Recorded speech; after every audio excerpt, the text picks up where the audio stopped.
The following is a presentation of the HAN Network, the leader for local news, sports, and more in southwestern Connecticut.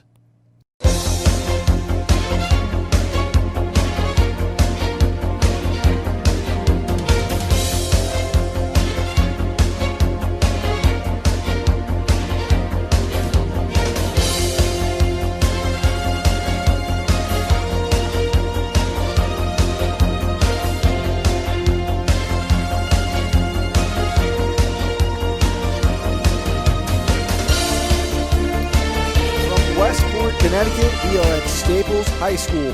The Wreckers clinging to their playoff lives with a record of 5-2, and they welcome the number 2 team in Class M, the St. Joe's Cadets, who look to move closer and closer to that coveted number 1 spot before the postseason.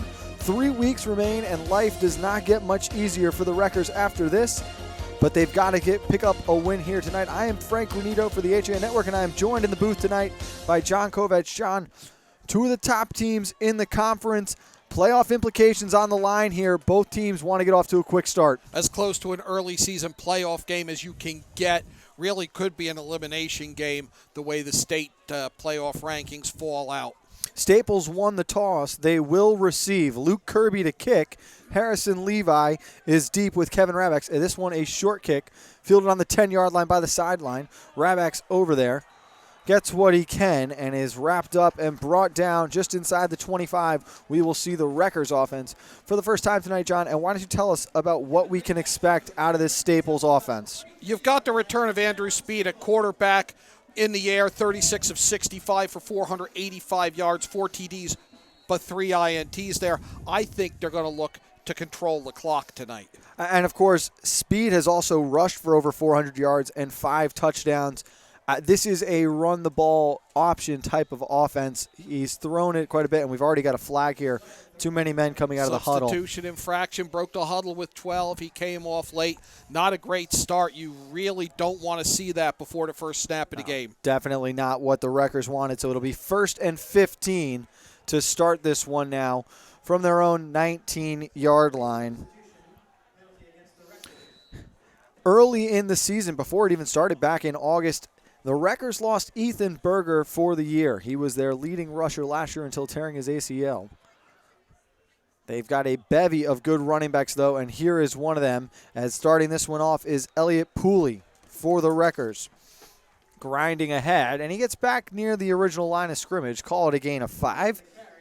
Just a straight give up the middle. Almost gets it back to the original line of scrimmage.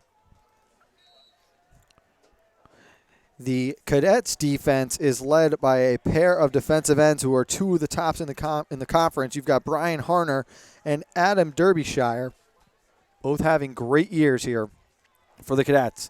2nd and 10, the give inside again, fighting forward. Is Pooley one more time, able to pick up around 3 there. But it'll bring up 3rd and 7 now, and this is not a situation the Wreckers want to find themselves in tonight. No, they wanted to start this with a drive.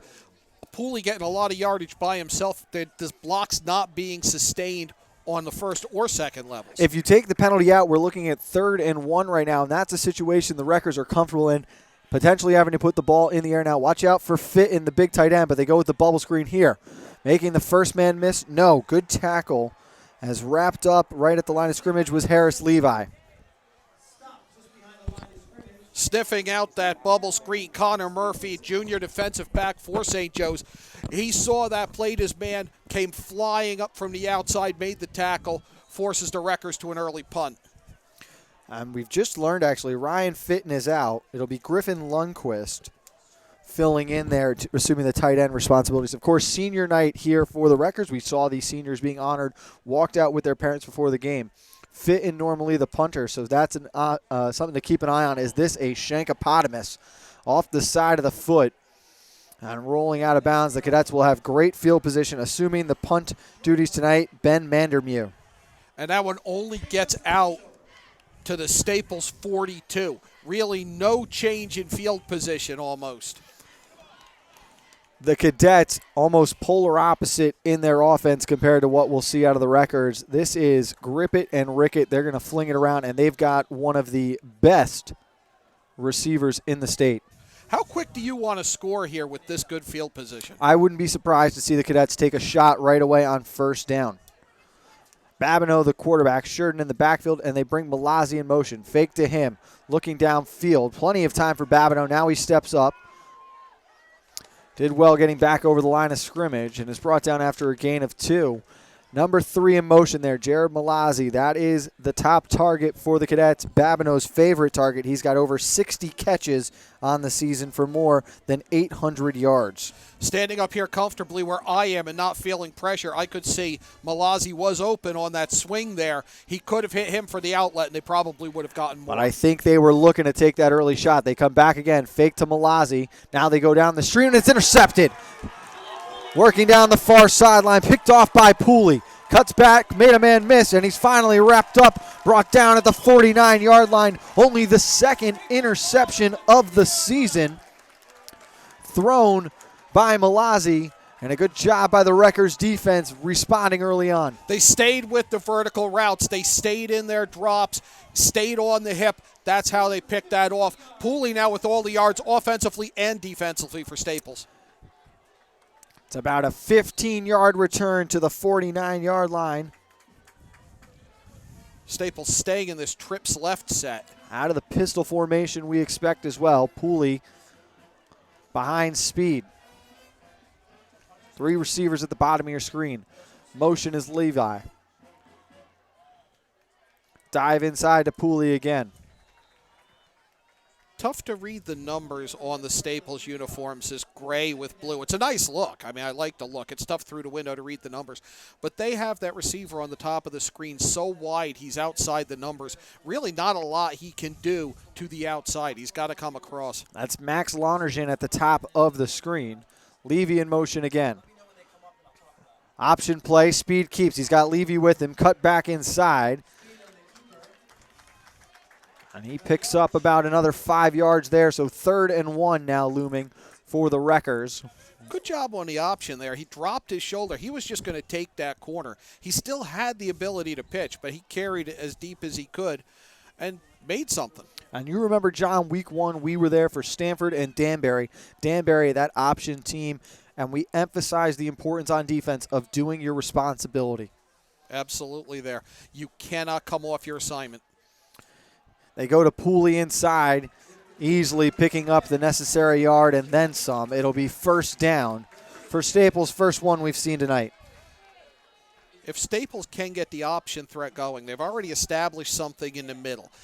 The only thing that prevented them from getting a first down early on was that pre-first snap penalty. This is really all the same drive if you want to think about it that way. That was Brandon Adrian who was in on that last run, not Pooley. As this time it is Pooley with a big hole up the middle, fighting forward for 4, maybe 5 yards there. John, we talked about it on FCX Tailgate earlier this evening, and of course off the air, the importance of the line of scrimmage, and we think that's where tonight's game will be won. I think there's no question there. Good size across the front for Staples, a little bit bigger than the St. Joe's defensive front four. We were down on the field with the coaches before the game. We heard Coach Delavecchia saying, oh, if I need anything, why don't you offer me a couple of those linemen you got? As wrapped up in the backfield is Speed. Good pressure there off the edge coming from Mike DeLorio. Not a lot of movement around by the Staples linemen. They're just getting off the ball and getting into your face and driving you back. And that's how they're making that middle zone go, and that's how they'll open up that option if they can reach it. Of course, they want to win in between the tackles, give Pooley room to run. You're going to key off one of those defensive ends. If he collapses, Speed will pull it to the outside, and he'll have a pitch man with him. Dropping back, first pass we've seen from Speed. Steps up, going to run instead. This on 3rd and long. Stiff arm on the left sideline. Might be a flag here. Could be a face mask. It'll be interesting to see which side it's against.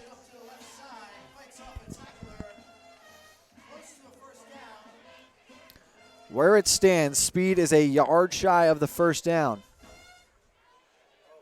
It's a face mask on the defense, John. 15 yards in the first down for the Wreckers there. That play almost got sprung because Max Lonergan set himself up, made a great block on one of the defenders trying to bleed out from the middle, stood him up, had the face mask was the only thing that really prevented Speed from turning the corner on that. And a great play by the receivers. You love seeing that. The play is broken now. Your quarterback scrambling. Come back, lay a block.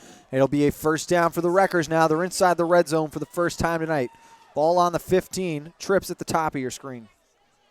Speed and Pooley in the backfield.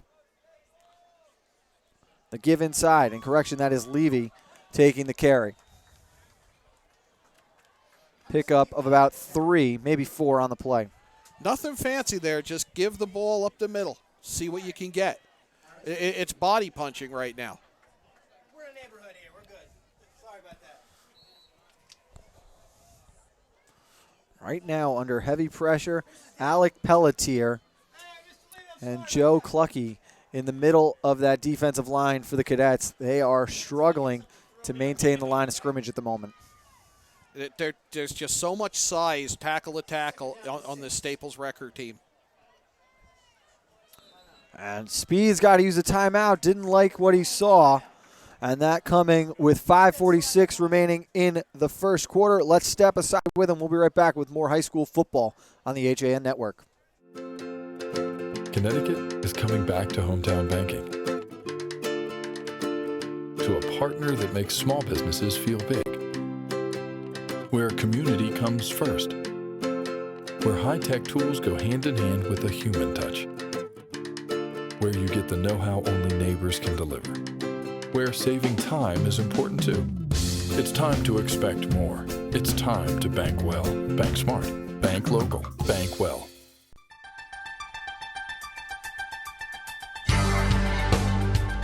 On Election Day in Connecticut, the HAN Network has you covered with real-time results and analysis. Will your town vote for Trump or for Clinton? And who will be representing you in Hartford and in Washington, D.C.? HAN's news reporters and editors will be out in the field talking to the candidates, collecting results, and we'll be breaking it all down on air with live local analysis you won't find anywhere else. Watch Connecticut Election Night 2016 live November 8th at 8 p.m. on HAN.network and Frontier Communications Channel 600. Keeps now, pitches to Levy on the outside, trying to make a man miss, stepping up from the safety position. Great job making that tackle, Nick Osborne. Osborne steps up, picture perfect tackle there on the edge. He was the only one really there to stop it. And that's his job. That safety is going to be responsible for the pitchman a lot tonight. Osborne leads the team with 5 interceptions, but showing you he has a physical presence in this defense too. I don't think he'll be looking for picks tonight. He'll be looking to stop the option. He'll be looking to close the alley. A great inside-out run there from the back end. So 3rd and 7 now. The give inside. It is held onto, and Levy reaching forward. Excuse me, that's Pooley. As he is close to that first down marker and the first decision for Coach Petraccio. And talk about doing your job from the backside end. You had a linebacker coming on the blitz. That's number 21, Mike Diorio Jr. He came in and just leveled Speed from behind. Tackle the quarterback.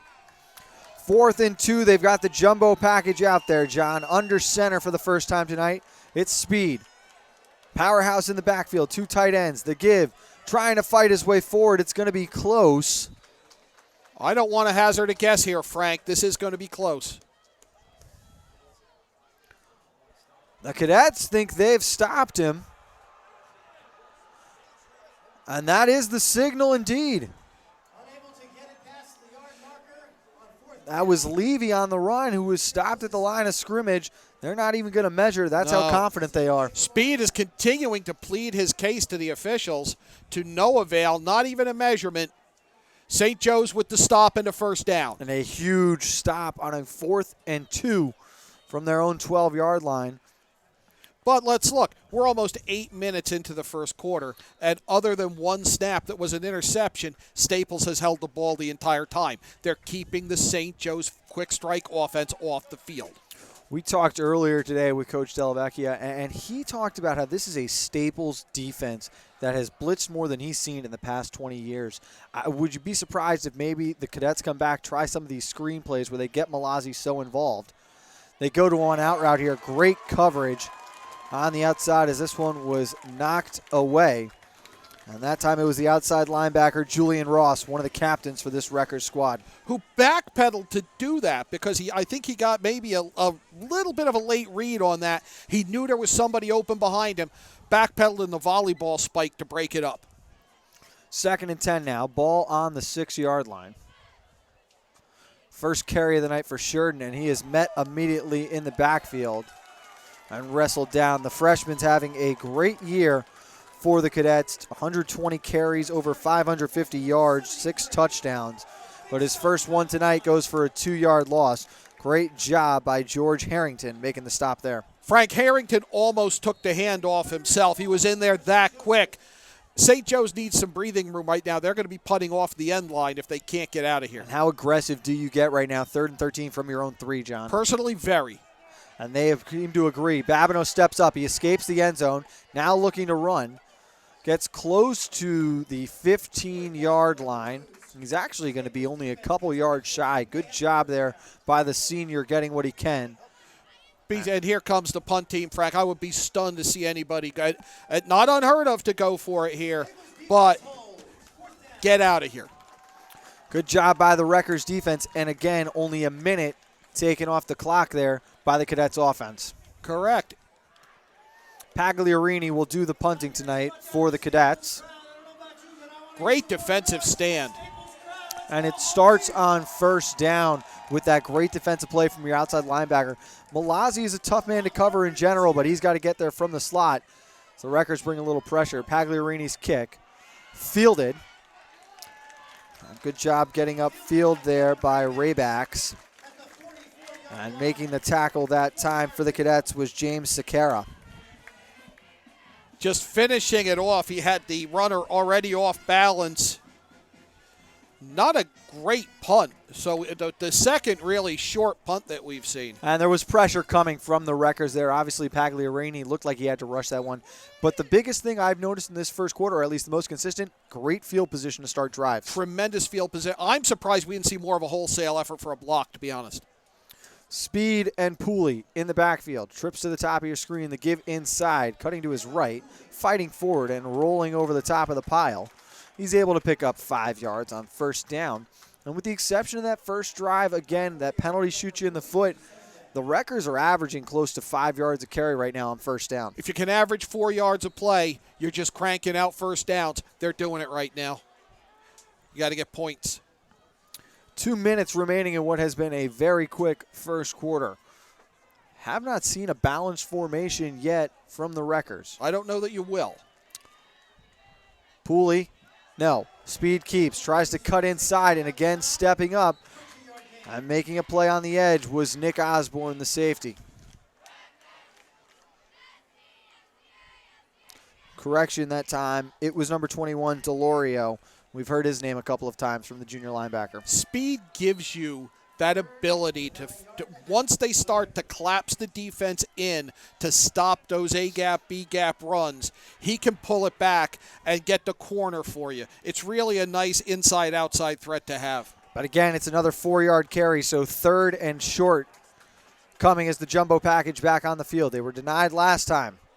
They go to Levy on the edge, looking to get to the outside, and a sure tackle made by Osborne just outside the 20-yard line, but not before Levy gets what he needs to, and it's another Wreckers 1st down. Good job out of the jumbo package of attacking D-gap, of getting outside there, because you get in the jumbo and the defense compresses tackle to tackle. You can take away your own edge threat by alignment. And I really liked that too after being stopped in the middle on 4th down last drive. Show them that you have the ability to go outside with it as well. That's a great call. It's going to make a difference later. Bubble screen here is dropped. They're going to say, and it is incomplete now, a little hesitation on the whistle, and you have to be very cautious on those bubbles because it could be a fumble. You never know what the official sees. When I coach wide receivers, I've always told them, if you drop the ball on a swing or a bubble, cover it, because you don't know. When we have time, I'll tell you a horrific story about that. And, of course, being a former D-backs coach, I was always, anytime that ball is thrown out there, a screen or anything else, jump on it. I don't care if you hear a whistle. Guarantee ourselves that if this goes the other way, we've got it. So the first time on first down this drive, the Wreckers have come up slow. A little miscommunication on the motion, but Pooley busting through the line of scrimmage. Touchdown, Wreckers. Just confusion about where to go. You had the orbit motion. You had speed go to the corner and draw pursuit that way. You did have one linebacker get arms around Pooley, but couldn't stop him. He breaks the tackle and then goes in untouched. Score comes with 43 seconds remaining in the first quarter, and it's right in between the guards. They win the battle at the line of scrimmage, and that's how the Wreckers break through first. The extra point attempt is up and good. It is 7-0 with 43 seconds remaining. Staples breaks through first. Let's step aside, and we'll be back with more high school football right here on the HAN Network. Have a sports injury or a slip and fall that needs immediate care?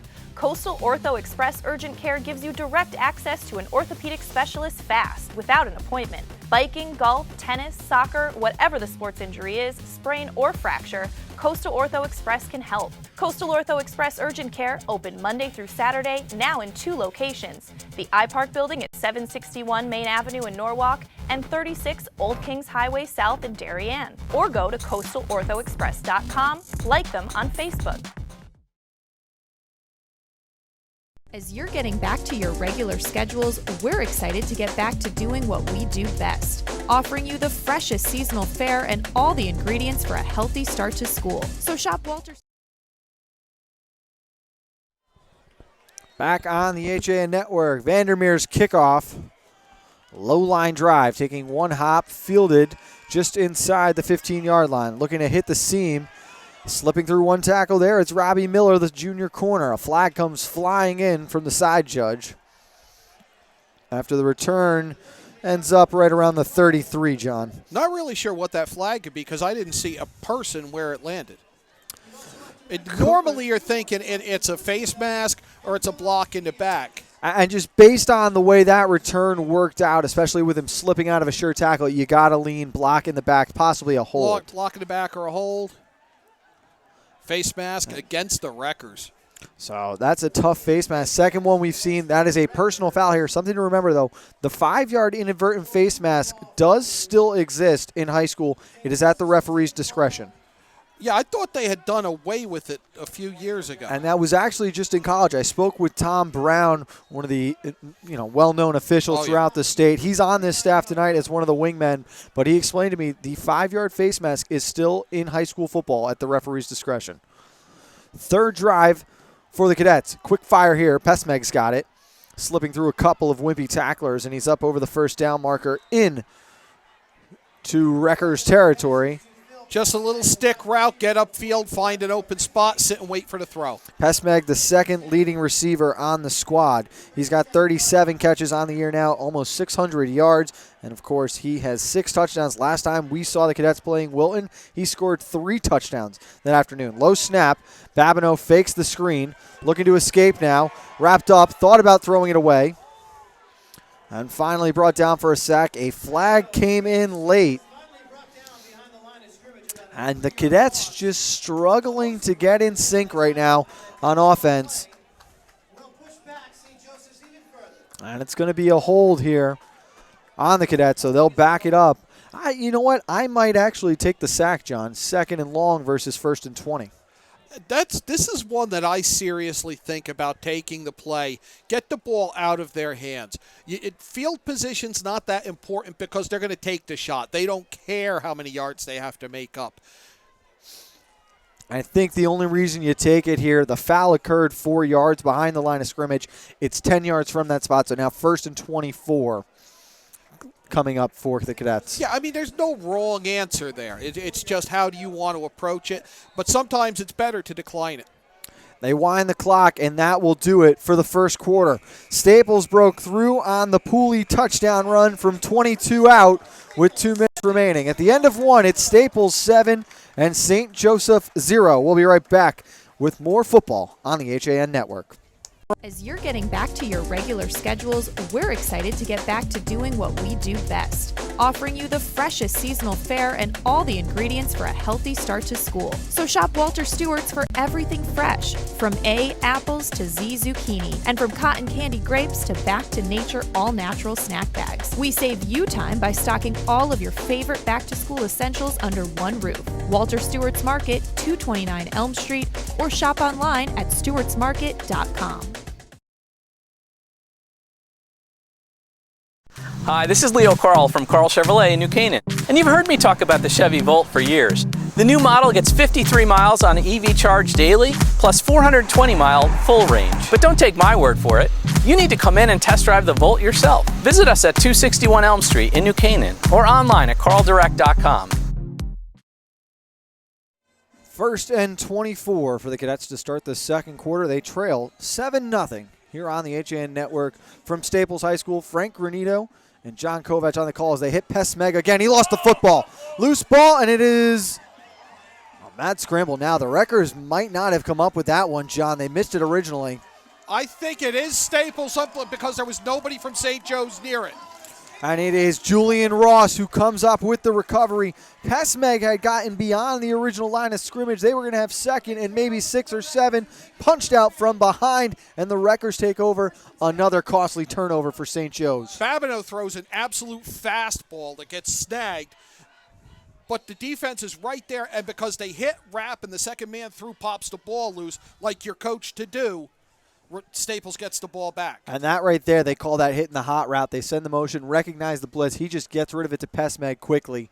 But that is disappointing for the Cadets offense as Pooley goes right back up the middle again. And these are 2 more drives, John. This is the worst we have seen yet, starting on their own 32. But great field position again for both these teams. It really is. Nobody's really, other than went on the stop, nobody's been backed up. And yet again, Staples gets to chew more time off the clock.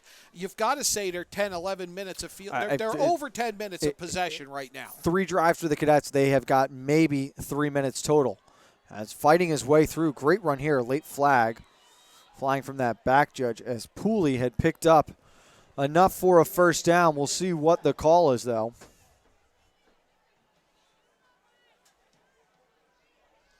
It is a block in the back against the Wreckers, excuse me.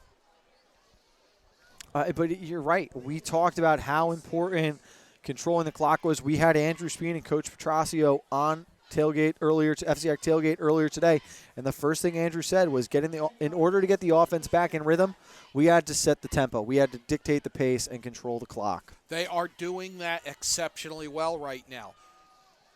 You can't let up, because the minute you give St. Joe's the ball, they can score at will. And you watched film on St. Joe's earlier in the week. Not too long ago, they played at Fairfield Ward.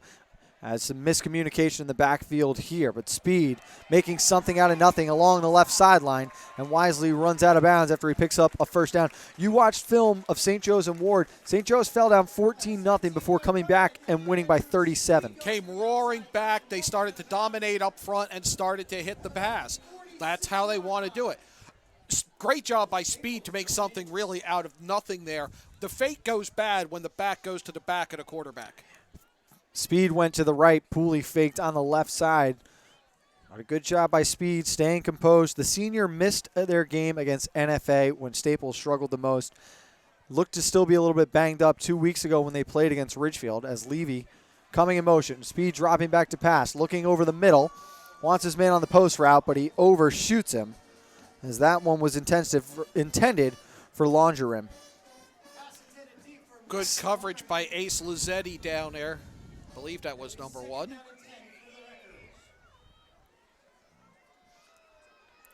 Second down and 10. What I liked on that, too, and one of the reasons I like high school football, you let pass defenders play pass defense. You can hit a little bit. It's not the 5-yard chuck from the NFL. Until the ball's in the air, you can jockey for position. It's a much truer game. Pooley in between the tackles.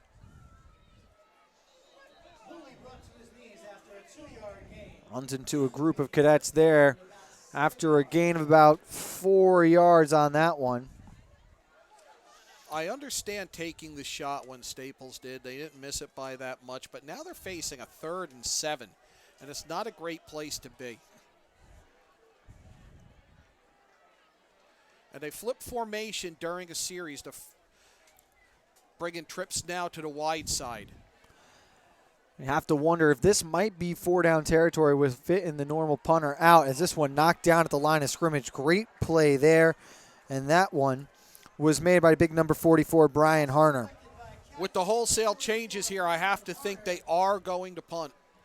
And it is Vandermeer coming out, and I like the idea. You've forced 2 turnovers so far. The Cadets just haven't looked in sync. Flip the field, see if you can make them go the whole distance. Even a short punt here is going to give St. Joe's possession in its own end. Vandermeer's kick, an end-over-end one, fielded by Osborne down at his own 12-yard line as he signals for the fair catch. Good job with the fair catch there.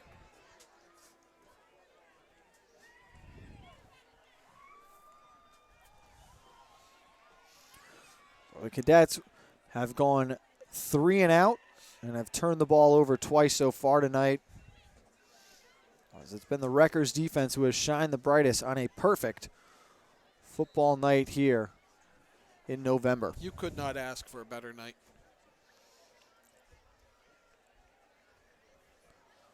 Trips at the bottom of the screen. Correction, this is an empty set with 2 receivers up top. They motion Malazzi towards the backfield.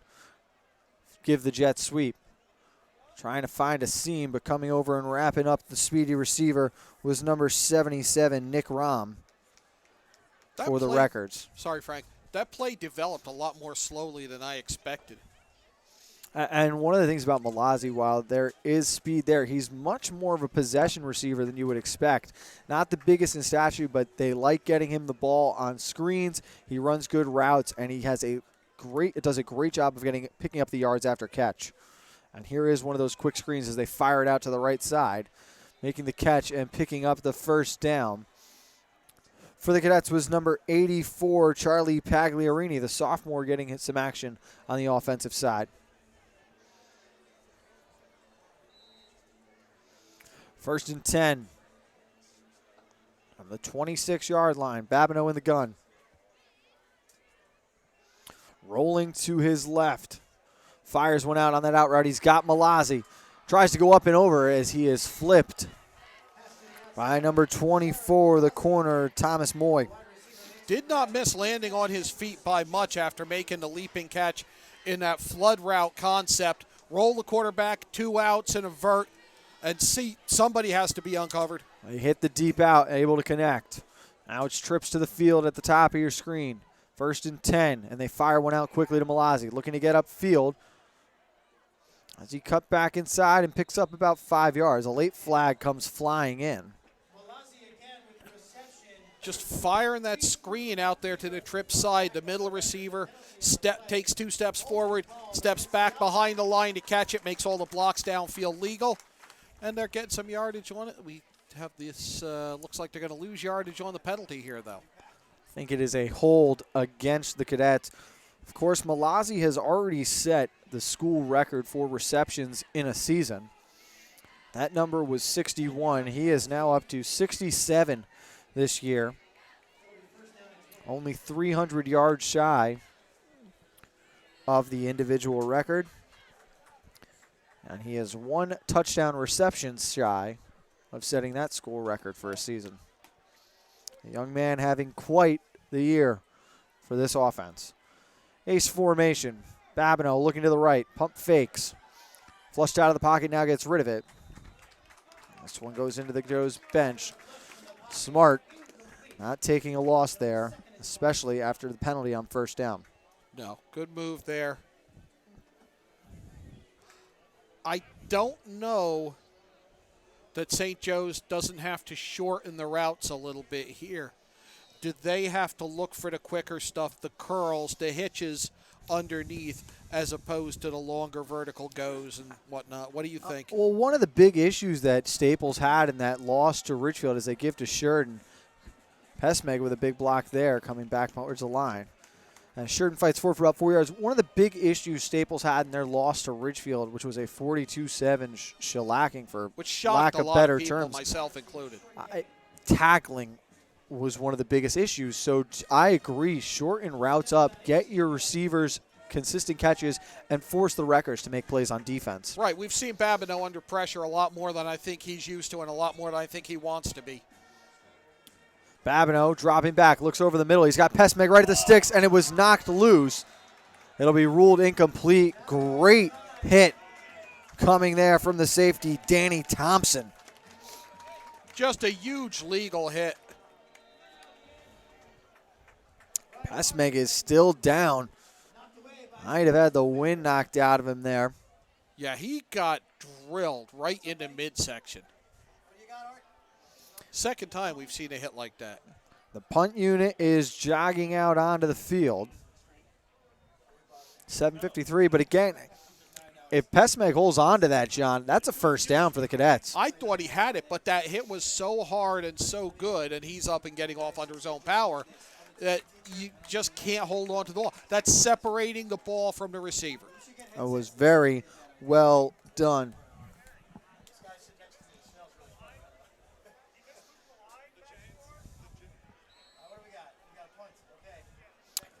Pagliarini out to punt. Bring a man in motion. Less pressure this time. It's a wobbling kick down that right sideline. It'll roll out of bounds inside the 30. Little trouble with that snap. By the time he got his hands on it, it was only a few inches off the ground. It seemed like he was much closer to the center than 14 yards. It just all happened. It did not look right. No. It's a longer drive. They're able to pick up about 30 yards. The penalty really kills them. If nothing else, they flip the field for the moment. But, again, the Cadets just out of sync right now. Well, again, Staples is bringing pressure on Babineau. Option here from Speed. Looking out, and he finally pitches to Pooley late. Pooley looking to get upfield. Has got enough for a first down. There are no flags. It's going to be a first down for the Wreckers. Nice play running the speed option on first down. Knew there was a speed option line coming from you tonight, but Speed makes that option by carrying that as deep as he can to the edge and drawing about 4 defenders to take a step toward him. That leaves Pooley open for the pitch. 1st and 10 from the 43. We'll have a couple out-of-town scores for you in just a minute. All of the FCX teams in action tonight. No, they're not. Excuse me. Pooley up the gut, just short. All of the FCX teams in action this weekend. Okay. Excuse me. Just saying. Just shy of that first down. It'll be second and maybe a yard. I might have measured this one too. I might measure that. I think Tom Brown is seeing the same thing we are now. Because the stick on the far end is leaning a little bit toward the end zone to our right. Do those scores now. Well, outside of the FCAC, I can tell you, and these have got big implications on the Class LL standings. We'll talk more about that in a little bit. Daniel Hand is currently up 3-0 over West Haven. That's a Daniel Hand team that's struggling. West Haven up at the top of the conference. That would be a huge win for Daniel Hand if they can grab that. And correction, it is 20-0 there actually now. Hand 20-0. Wow. And Shelton is trailing Fairfield Prep by a score of 18-7, and they've got that right. And that was a 6 o'clock kickoff, that Prep Shelton game, so that could be pretty late. That would be an upset as well. Under 7 minutes remaining in the first half. It is a 7-0 lead for the Wreckers. Speed in the pistol. Giving inside to Pooley. Jumped over his own man. Good job covering up that football. Waiting right there. Trying to rip that one out was Delorio. Yeah, Delorio wanted that. That was a good tug of war there. He was trying to start the chainsaw with that one. You saw him trying to rip that out. I like that. I'm going to use that. There you go. I will be using that. Because that's what coaches do. They steal stuff from each other. It's just how it works. Am I wrong? It's a gain of 2. As Pooley heads over to the bench for a sip of water. He's spelled her. Good look on the Wreckers helmets tonight. They're sporting the American flag S's. And the alternating red, white, and blue stripe on the front to back on the helmet. Levy fights forward there. He's over the 45-yard line. 3rd down and 6 now. Don't necessarily have to throw this one here. Still no Pooley for this play. Levy stands behind Speed, and flex off to the right is Griffin Lundquist. They go to Levy inside. He fights forward towards the 40-yard line. He's going to be maybe a yard short. Power look out of the pistol there. Griffin Lundquist comes from right to left, top to bottom on your screen, across the formation, kicks out the outside backer. That opens up the hole. It's almost like a trap play. They go opposite the way it's set up originally, and Lundquist coming back across to kick out that unsuspecting D lineman. Essentially, it's an inside-out trap. Here's the powerhouse backfield again. Speed under center on 4th and 1. Cadets showing blitz. They go to Levy. He's met at the line, and I think he's short again. There's no doubt he's at least a yard short, Frank, by my eyes. Stepping up on the edge was Jude Andrzejewski. He made the initial contact. And in on for help, you had Osborne as well as Delorio. Big stand from the Cadets defense. What I find interesting is Staples got in that jumbo package the 3rd time. So the first time they went straight up the gut with it. The second time they went way outside with it. That kind of went in the middle. That was off tackle there, right there. That just looked like true power from where we are. How long until we see them going to bootleg or possibly play action waggle out of that? Not long. Especially as they go with a counter trap here. Trying to come back the other way is Sheridan. We saw St. Joe's do that a couple of times against Wilton. Sprint out like they're faking that screen. Handoff underneath to the running back. It's a nice counter move. It's a little bit of a tricky step for the back because he's got to carry it through to his left and then come back right. You've got to maintain the blocks, and I think that's what didn't happen on that play. They pick up about 4 yards. It's 2nd and 6. Trips at the top of the screen. Babineau and Sheridan in the gun. Looking right, Babineau fires out quickly. Pesmeg makes the catch, rolls over 1, 2, maybe 3 defenders as he is down inside the 35-yard line after a gain of 25 for the junior. Correction, for the sophomore. He just got in between defenders and waited for the ball, had enough time to wait for the ball, and they just ran over some tacklers. 4 minutes left in the half. Babineau barking out signals. Wreckers showing blitz.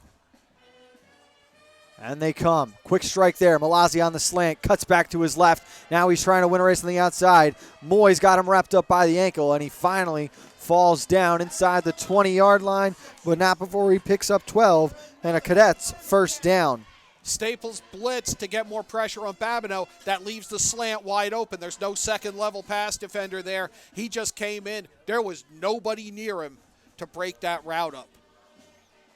You tell your quarterback to throw that before the slant gets to the linebackers. There were no linebackers to get to.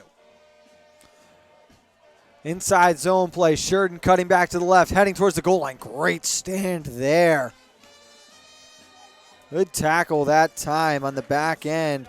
That was Masood, the senior safety, who met Sheridan in the secondary. Just really jacked him up. And that was right there. That's your power cleans, your hang cleans. He met him, rolled those hips, and stopped him in his tracks. So many of these great tackles aren't made out here on Friday night. They're made in a weight room in July and June. Malazzi started towards his left, comes back right. It's Trips. First and goal for the first time tonight on the first trip to the red zone with 2:45. They go to Sheridan, trying to bounce it outside, and he's wrapped up from behind. Charles Overton ran it down. Did the junior D end. Overton ran it down, but it was the rest of the defense doing its job on the perimeter, making him bounce that. The whole spill concept, Don't let him turn up. Get him to have to keep working to the sideline. You're going to catch him. 2:25 remaining in the half. Second and goal from the 8-yard line. Babineau gives inside again. No, he keeps it himself. Heading for the goal line. Touchdown, Cadets. It's a read option play. The DN bit, and Babineau jogs on in. He bit hard. Everybody went with the fake, almost like the thought was there's no way Corey Babineau is going to run this ball. And they had set it up. Babineau read it beautifully. And interesting to see the Cadets committing to the run game, but they down at the goal line, but they do it out of that spread formation. Well, the spread can certainly open up holes, and that's what it did there. Kirby's extra point attempt is good with 2:15 left to play in the first half. We're knotted up at 7. We'll be right back with more football on the HAN Network. On time, done right, safe and reliable. MrHandymanCT.com. Let our satisfied customers tell it. I have called Mr. Handyman for every reason, every occasion, every broken item, every leak. They have bailed me out on many occasions, and I would recommend them to anyone. For any project, large or small. MrHandymanCT.com.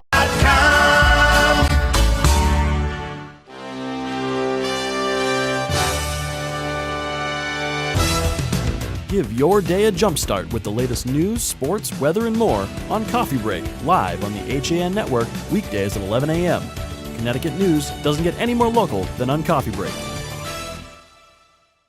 Back on the HAN Network, Frank Gordito and John Kovach in the press box from Staples High School.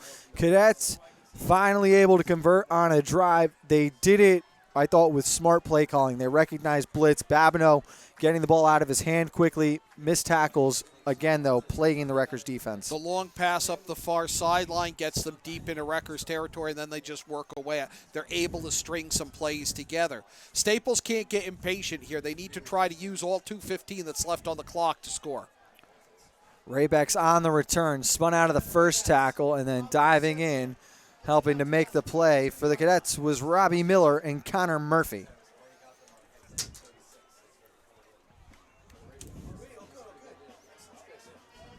And that's one of the tough things you see in high school special teams, especially. Not many kickers able to kick a ball down towards the 5-yard line or the goal line with a lot of height on it. So you see those line drive kicks that by the time players get it, it's just a mishmash of who's running into who. Yeah, it gets confusing. 1st and 10 for the Wreckers with 2:15 remaining. They go to Pooley inside. Steps around a couple of tacklers, and now he's loose. Gets a block late. Pooley down the left sideline. Pooley at the 30.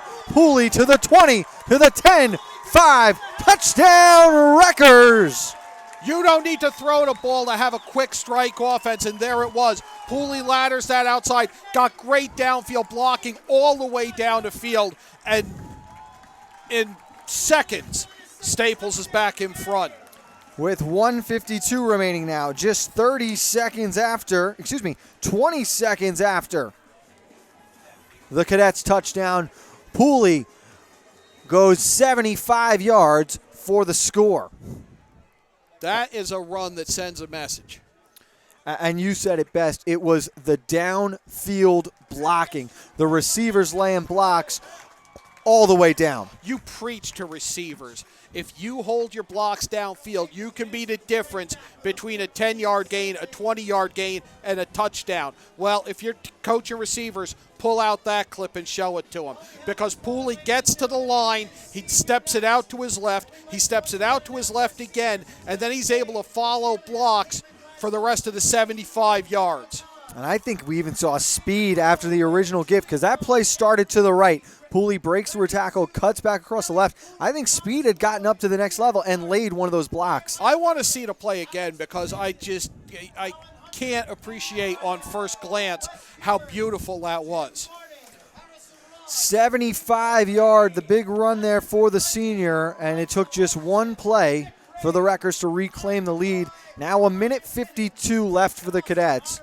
They're obviously have quick strike ability themselves. They have all 3 timeouts to go. And keep in mind, John, a field goal is pretty good here in this situation. You get the ball to start the second half. What's the over-under on points in the next minute 52? And remember when I said that kicks can't reach the end zone in high school? Yeah, good job. Correction there. Vandermeer boots one right over the end line. Of course, in high school, if any kickoff crosses the goal line, it is automatically a touchback. Which I think you've got to cover. I would like to see it have to be covered at least because it's a live ball after 10 yards. I understand why they do it, and it makes sense. But I would just like to see it, make them cover it. If it's any consolation, at least touchbacks still only come out to the 20. That is true. Thank you. So 1st and 10 from the 20-yard line, a minute 52 remaining for the Cadets. Babineau with trips to the right. Sheridan standing that way as well. He rolls right. They set up the flood concept. He looks over. Malazzi climbs the ladder. Did he stay in bounds?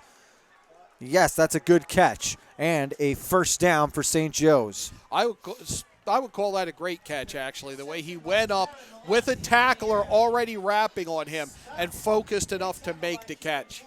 It's a gain of 11. Malazzi was jammed up at the line originally. That play took longer to develop than Babineau would have liked. But a good patience from the senior gunslinger. A minute 44 and they go inside. Sheridan met just over the line of scrimmage. Maybe got one. Call it flag? 2. No. 2nd and 8.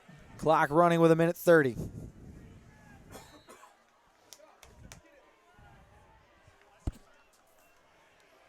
Ace formation. Babineau looking to the right. Comes back left. He wanted Malazzi, but he couldn't find him. Babineau trying to escape, but he's wrapped up and brought down. And here comes a late flag. Blake Runkle made the original stop. St. Joe's still has all its timeouts, too, which I'm wondering when we're going to start to see those called. I think it was a late man to the party on that one, John.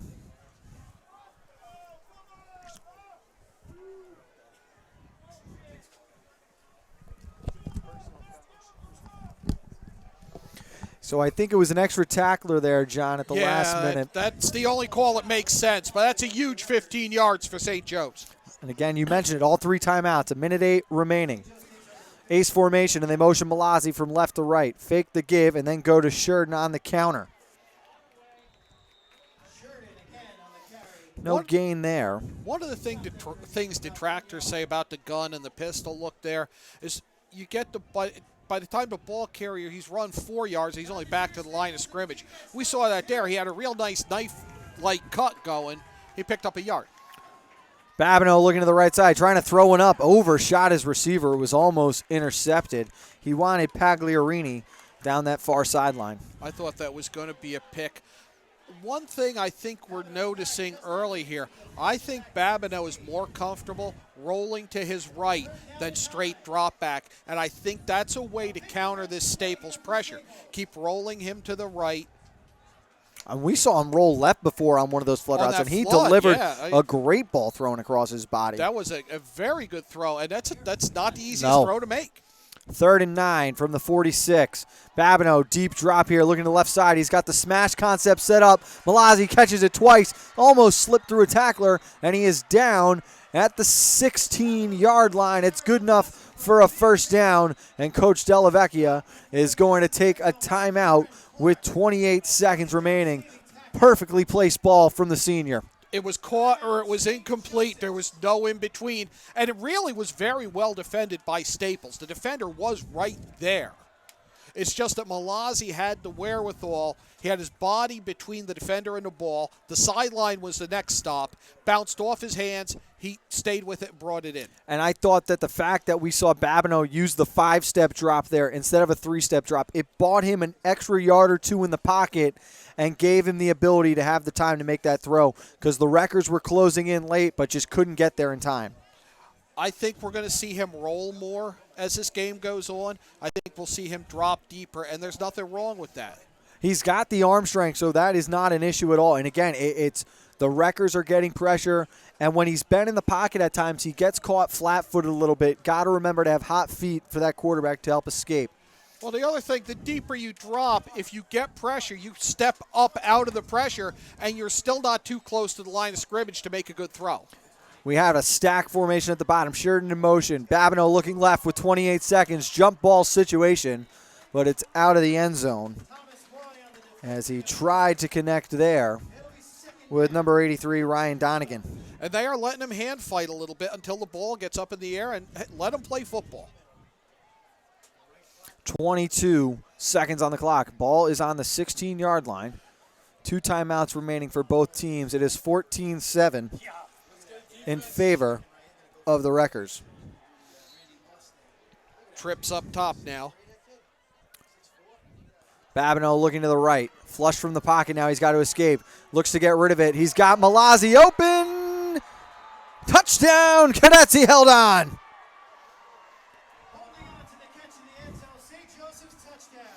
Malazzi could have gotten his mail in that piece of real estate he was holding in the end zone.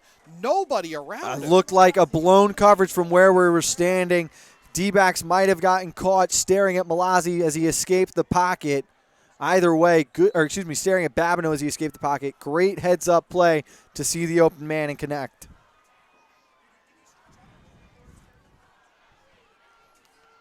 Kirby to attempt the extra point. Kick is up, and it is good. We are knotted up at 14 with 14 seconds remaining. Let's take a quick break, and we'll be right back with the end of the first half on the HAN Network. 1, 2, 3, Abby, you know. I want to find out how good I am. Yes, sir. If you relax, you get blown out. Let's get it done. Let's get it done. What can you take advantage of right now? Again, come on. I can push myself way beyond what you think. Trust your technique. Bring it back. Back with 14 seconds remaining in the first half. Malazzi from Babineau, 16 yards out. And we are tied up at 14. The drive took just a minute and 30 seconds. Quick strike, like we thought we'd see. And get back to what you said about it possibly being a blown coverage on that touchdown by St. Joe's. Speed, who's a defensive back, was head down in a discussion with the coach as soon as he got outside the boundary. And I don't think that was an offensive discussion. No, and Coach Marsh did not look too happy when that defense got over to the sideline. No. We've got a flag flying in here. It's coming from one of the wing judges. It could be a sideline warning, or it could be somebody said something.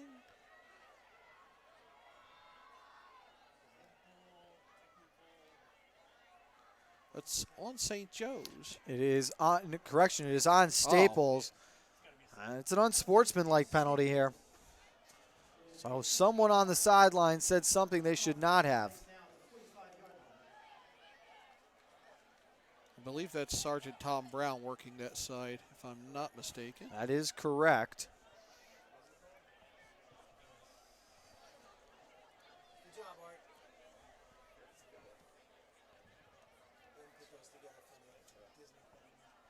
What do you think about an onside kick now?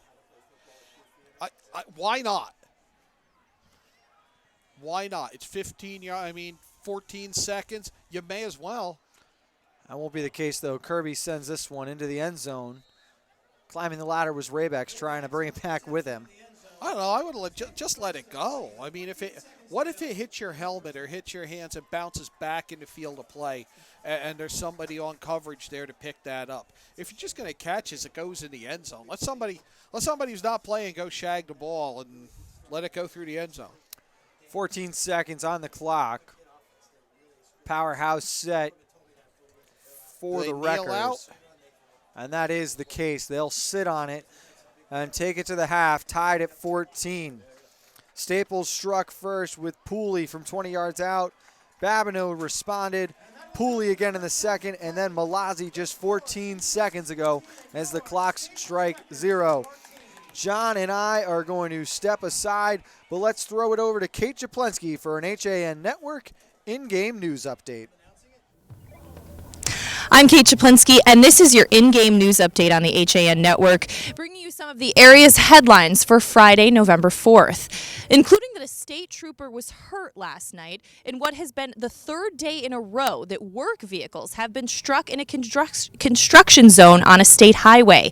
An East Hartford man was in custody for driving while intoxicated after striking a state police cruiser in Wethersfield. This happened at about 11:15. 22-year-old veteran detective Patrick Dwyer was sitting in his parked cruiser on Route 3 southbound in an active construction zone. Police then say that Michael Gavin was operating a Jeep Wrangler southbound on Route 3 after admittedly consuming alcohol. Gavin sideswiped the DOT crash truck and then crashed into the rear of Detective Dwyer's cruiser, coming to a rest on top of the cruiser and a Jersey barrier. Detective Dwyer was transported to Hartford Hospital with non-life-threatening injuries. Gavin was also transported for minor injuries. He subsequently admitted to consuming alcohol, and he failed field sobriety tests and was taken into custody. State police say this was the third day in a row that vehicles have been struck in construction zones. Accidents earlier this week were in Bridgeport on Route 8 and on I-95 in Milford. They're asking everyone to slow down and move over in work zones and move over for emergency vehicles. And in other news, a man ran from Norwalk police Thursday afternoon after allegedly dropping a bag of drugs. Around 2:30 in the afternoon, a patrol officer responded to the area of 14 Larson Street in Norwalk for a man passed out in a car. When the officer arrived, a male exited the vehicle, dropping a bag that contained crack cocaine. He then ran. A foot chase ensued with officers. They eventually caught up to the suspect in the backyard of 41 Concord Street. The bag, which was recovered at the scene, was found to contain 42 pieces of crack cocaine. That foot chase traversed Larson Street, Merritt Street, Chestnut Street, the King Kennedy Housing Complex, and Concord Street. The suspect was identified as 37-year-old Benjamin Mosby of 6 Rose Park Avenue in Stamford.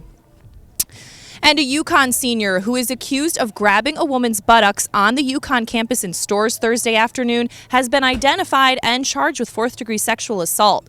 NBC Connecticut reports that police arrested 21-year-old Samuel Mazzolillo of New York, for allegedly grabbing the woman at about 1:55 in the afternoon outside of the commissary warehouse. A police report says the incident was caught on camera, and after sending out a campus-wide alert with a photo from the incident, police received information that Manzolillo was the person in the photo. They went to his apartment where they found clothing matching what he was wearing in that video.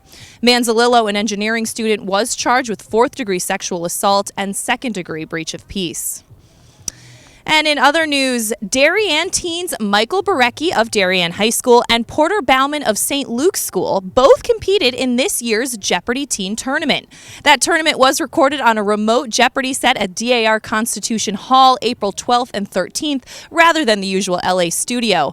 All 10 episodes were taped in 2 days for future broadcasts as they narrowed the field from 15 to 9 to 3 to tournament champion. Porter Bauman's appearance will be next Wednesday, November 9th at 7 p.m. on ABC, and Michael Barecki's show will be Tuesday, November 15th at 7 p.m. on ABC as well. It was a tough road for those teen contestants who endured an online test, in-person interview, 50-question written exam, and a screen test of buzzing in and answering questions. They competed for the $100,000 grand prize. Win or lose, they said it was a dream come true to meet Alex Trebek. And finally, Donald Trump was the top vote getter for U.S. president in a New Canaan High School national election simulation at the high school that was held Monday, October 31st. The Trump and Pence ticket got 46.8% of the 1,051 total votes cast by high school students. The Clinton and Kaine ticket got 36.3%, Johnson and Weld got 10.6% of votes cast, and Stein and Baraka got 6.4%.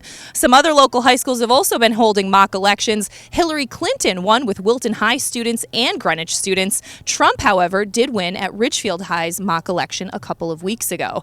Of course, we find out out Tuesday how your hometown will vote, and we'll be bringing you live local election results and analysis for Southwestern Connecticut and statewide on our HAN Election Night special. That's Tuesday, November 8th from 8 to 10 p.m. on HAN.network and Frontier Communications Vantage Sports Network, channels 600 and 1600. That does it for this in-game news update, but watch Coffee Break for the latest local news, sports, and more weekdays at 11. This update was brought to you by Coastal Orthopedics.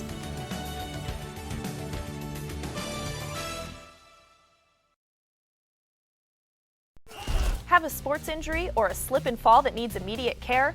Coastal Ortho Express Urgent Care gives you direct access to an orthopedic specialist fast, without an appointment. Biking, golf, tennis, soccer, whatever the sports injury is, sprain or fracture, Coastal Ortho Express can help. Coastal Ortho Express Urgent Care, open Monday through Saturday, now in 2 locations. The iPark Building at 761 Main Avenue in Norwalk and 36 Old Kings Highway South in Darien. Or go to coastalorthoexpress.com, like them on Facebook.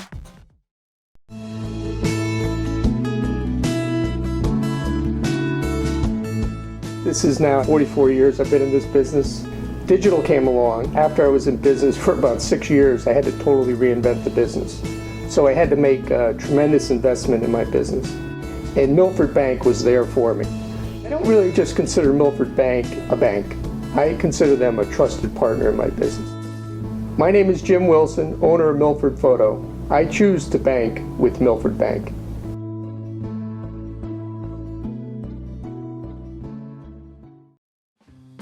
Do you do a lot of running around but get nowhere when you're buying a car? Visit Pamby Chrysler Jeep Dodge and Ram for the one-stop buying experience and stop spinning your wheels.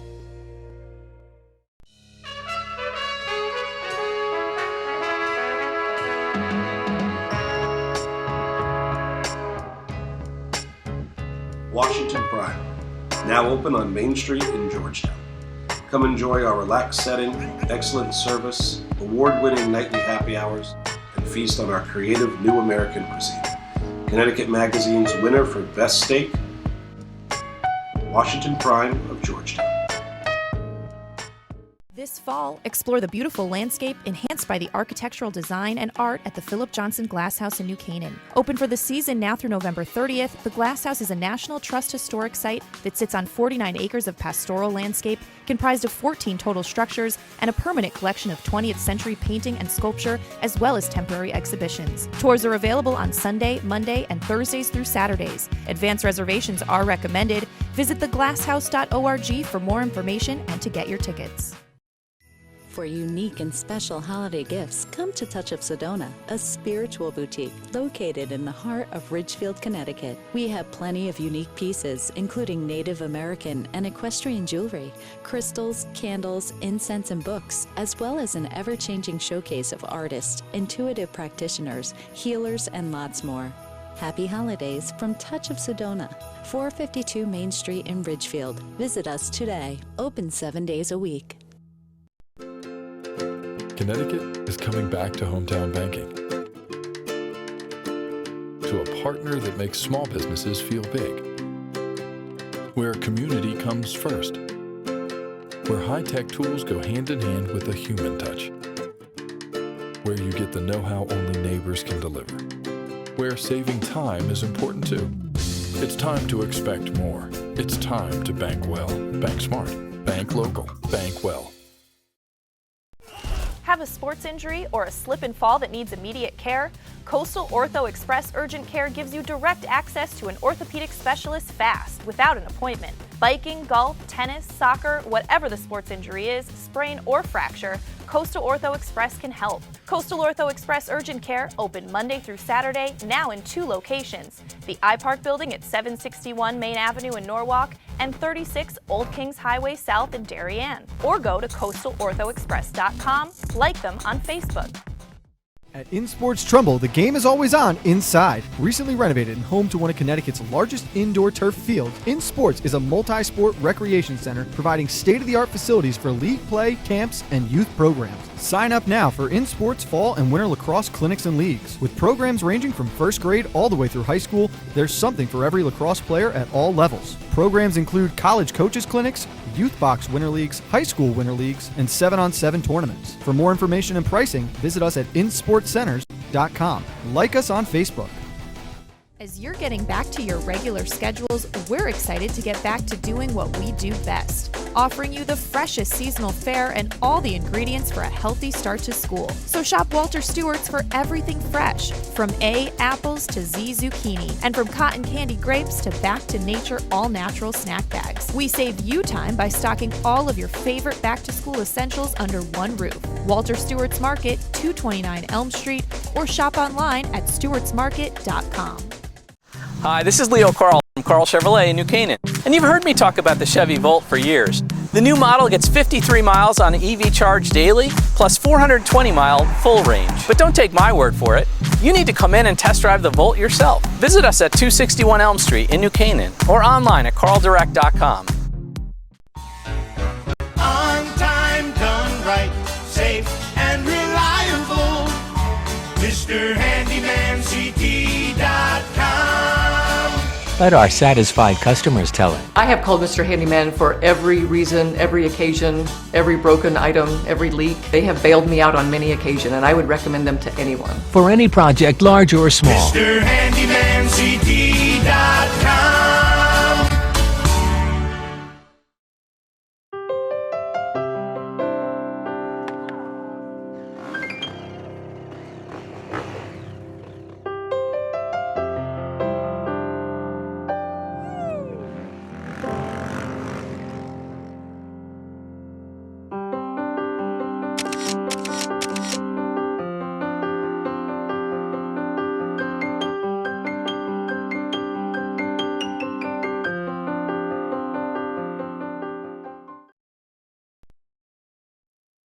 One, two, three, heavy!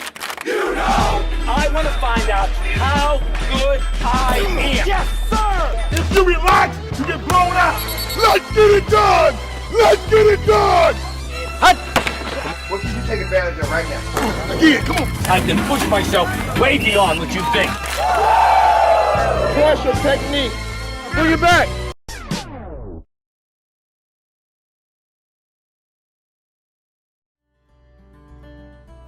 I really wanted something that felt like a home. Coming from a big house, I wanted the feel of a home as opposed to a condo. New Canaan is 6 minutes down the road. New Canaan's a beautiful little town to walk around. I work in Westport. My commute is 20 minutes. It's close to Westchester where my family is, so the location is ideal. There is no other townhome that compares in the area. This is where I want to be. When it comes to local entertainment, we've got it all. From movies, local artists, etiquette, and more. Watch HAN Arts and Leisure with me, Steve Coulter, and our Arts and Leisure editor, Sally Sanders, Mondays at 12:30, right here on the HAN Network.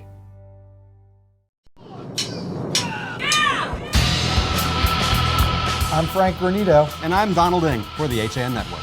Tune in to Nutmeg Sports Monday through Thursday, where we bring you all the top stories from Connecticut sports. From highlights to player interviews and expert analysis, no one gets you closer to Connecticut's games than Nutmeg Sports. Nutmeg Sports, now Monday through Thursday at 2 p.m. on the HAN Network.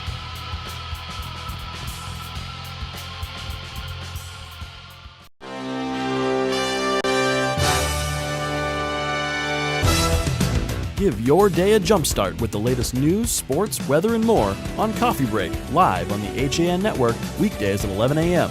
Connecticut news doesn't get any more local than on Coffee Break.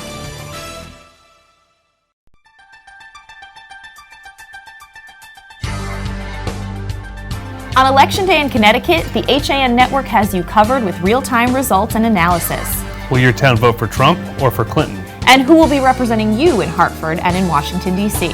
HAN's news reporters and editors will be out in the field talking to the candidates, collecting results, and we'll be breaking it all down on air with live local analysis you won't find anywhere else. Watch Connecticut Election Night 2016 live November 8th at 8 p.m. on HAN.network and Frontier Communications channels 600 and 1600. If you're watching this broadcast, you're not alone. The HAN network is available for 200,000 Connecticut cable customers on the Frontier network, and we've also reached 1.7 million viewers on our free live streaming sports, news, and entertainment broadcasts. To reach our rapidly growing audience, contact Advertising Director Jessica Murrin at 203-273-7312 or email jessica@han.network. 14-14 is where we stand, John. Staples and St. Joe's following a late touchdown from Corey Babineau to Jared Malazzi at the end of the first half, and it was a great first half of football. Both teams executing what we think their game plan would be. Staples trying to control the ball, and I would say of the first 24 minutes, a conservative estimate is they had it for 18. I think it's closer to 20. It was very, very close. They had that ball for the majority of the half, but credit St. Joe's taking advantage of the opportunities, especially late.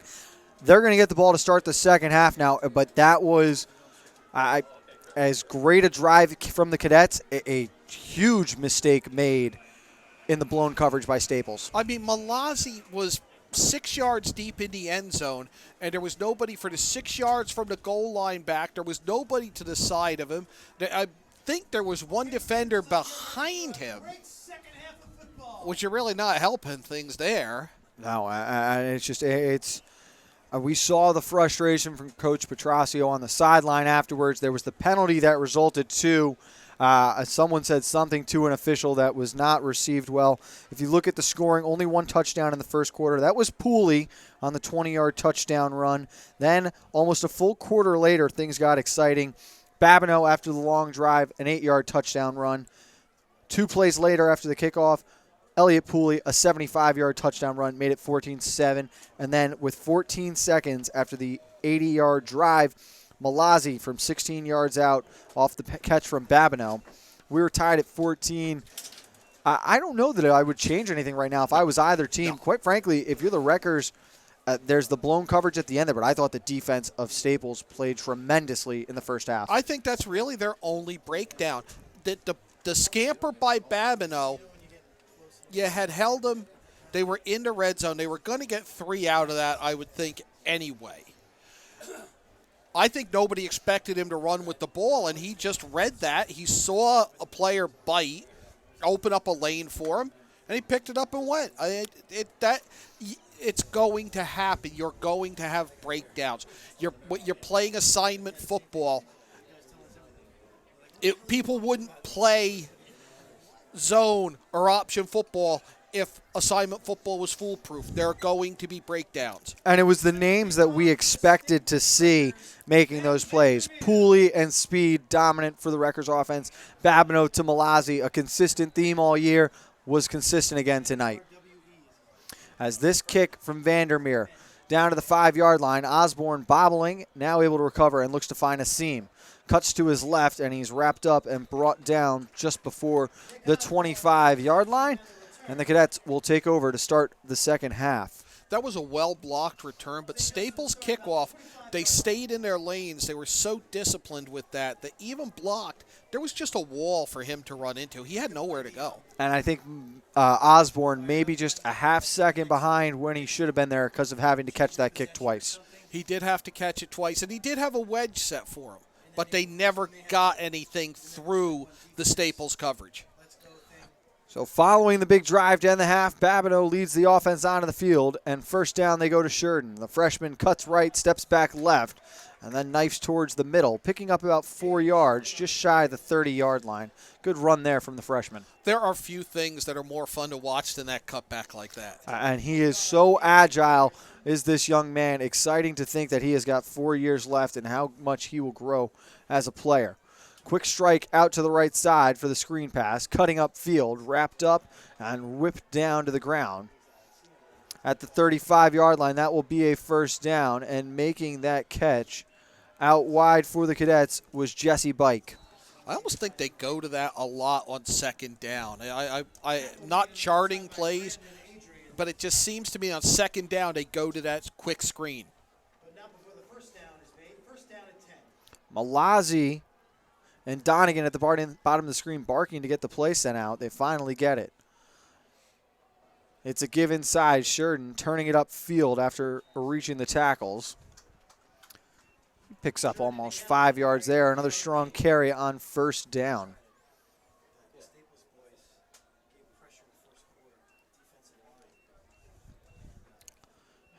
John, one of the keys to victory you had for both sides was dominating the line of scrimmage. We thought Staples set the tone early, but give credit to the Cadets who have fought back of late in this one as a fired ball to the outside. Climbing up and making the catch was the sophomore Bike. That's another St. Joe's first down.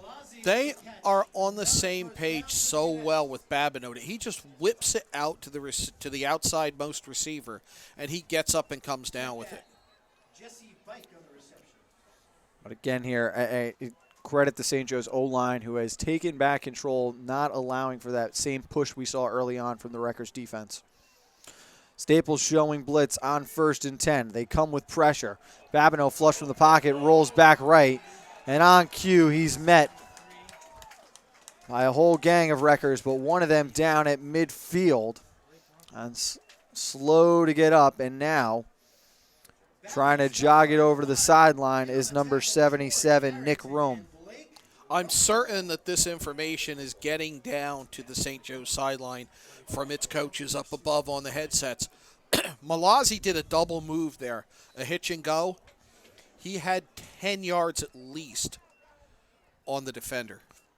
It's wide open. Staples comes with 4. They set up the screen. Sheridan on 2nd and long, making the catch in the backfield, fights up to the original line of scrimmage, and then keeps fighting forward again as they push the pile, and finally stopping play at the 43-yard line.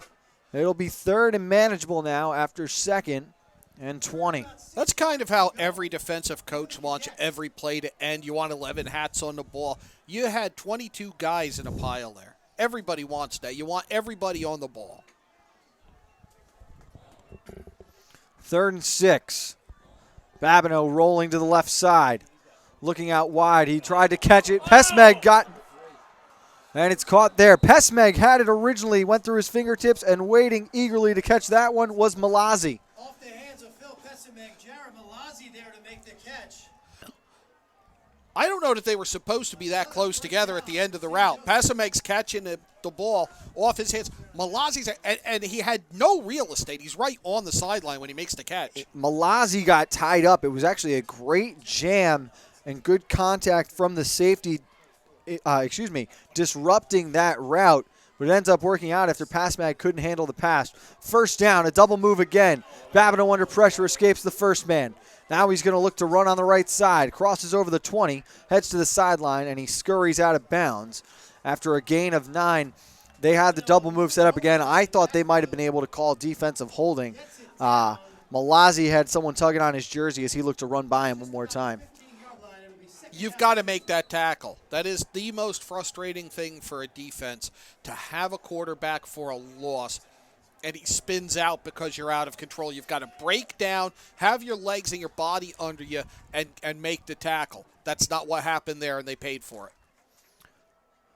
They give to Sheridan, trying to bounce to the outside. He's got the first down. It's wrapped up. This might be the longest sustained drive yet by St. Joe's, because we're going to be 4 minutes at the next snap. I really think that it might equal their entire time of possession in the first half. It may. It absolutely might. I'll be very curious to see those stats. 2nd and 3, the run coming near the chains. They're going to bring him out for a measurement. They're going to bring him out 6 inches. Just saying. And they are just... Didn't get it. Short. They're going to bring it over to the hash and double check. This is when you really want the exact spot because it's so tight. They'll hold the spot on the chain, bring it out to the hash where it needs to be, and then reset the ball based on where it was.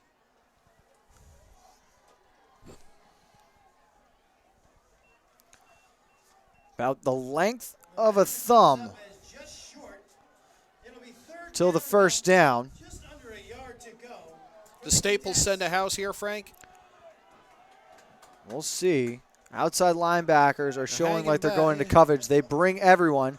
Babineau stood up originally, but good job fighting forward through contact. He'll have the first down just inside the 10-yard line, and it'll be first and goal for the Cadets. And it is like the St. Joe's front five is starting to take charge of this game.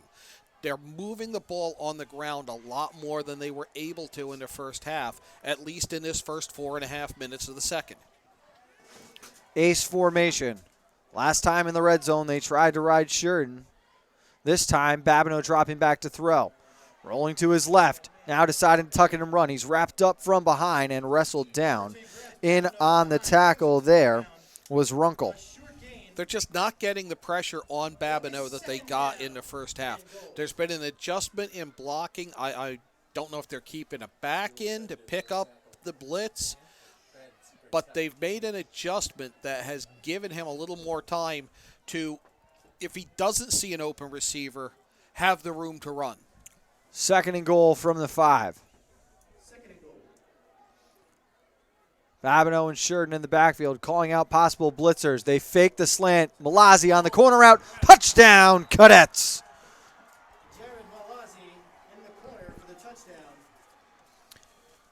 Malazzi wide open. His 14th touchdown catch of the season. A beautiful route. They set up a little smash concept, a hitch on the outside. He stemmed that slant straight to the back pylon.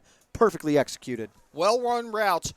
That play is made in the backfield. Number 20, Jaden Sheridan, stays in to block, picks up the blitz coming off the edge, stands up the blitzer, and keeps Babineau clean. The snap, the hold, the kick are good. Cadets in 5 minutes and 15 seconds drive down the field and convert 21-14. Let's step aside, and we will be right back on the HAN Network. As you're getting back to your regular schedules, we're excited to get back to doing what we do best, offering you the freshest seasonal fare and all the ingredients for a healthy start to school. So shop Walter Stewart's for everything fresh, from A, apples to Z, zucchini, and from cotton candy grapes to back to nature all-natural snack bags. We save you time by stocking all of your favorite back-to-school essentials under one roof. Walter Stewart's Market, 229 Elm Street, or shop online at stewartsmarket.com.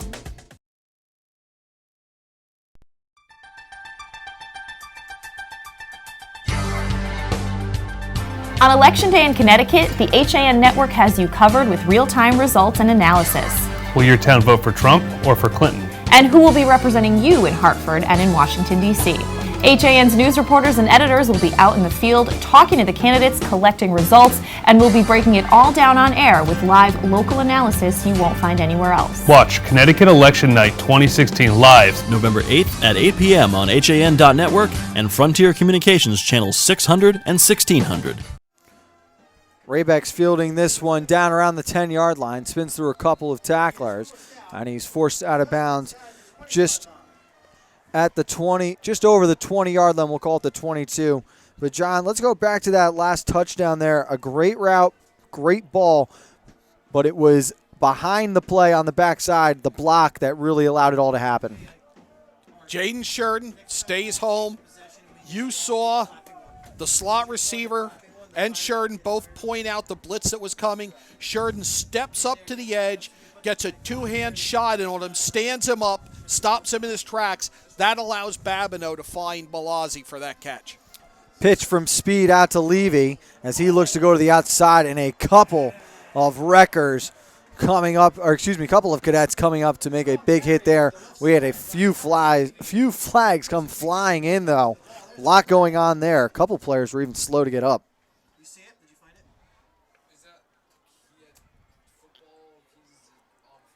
And that's the blow to the head, and it's against St. Joe's.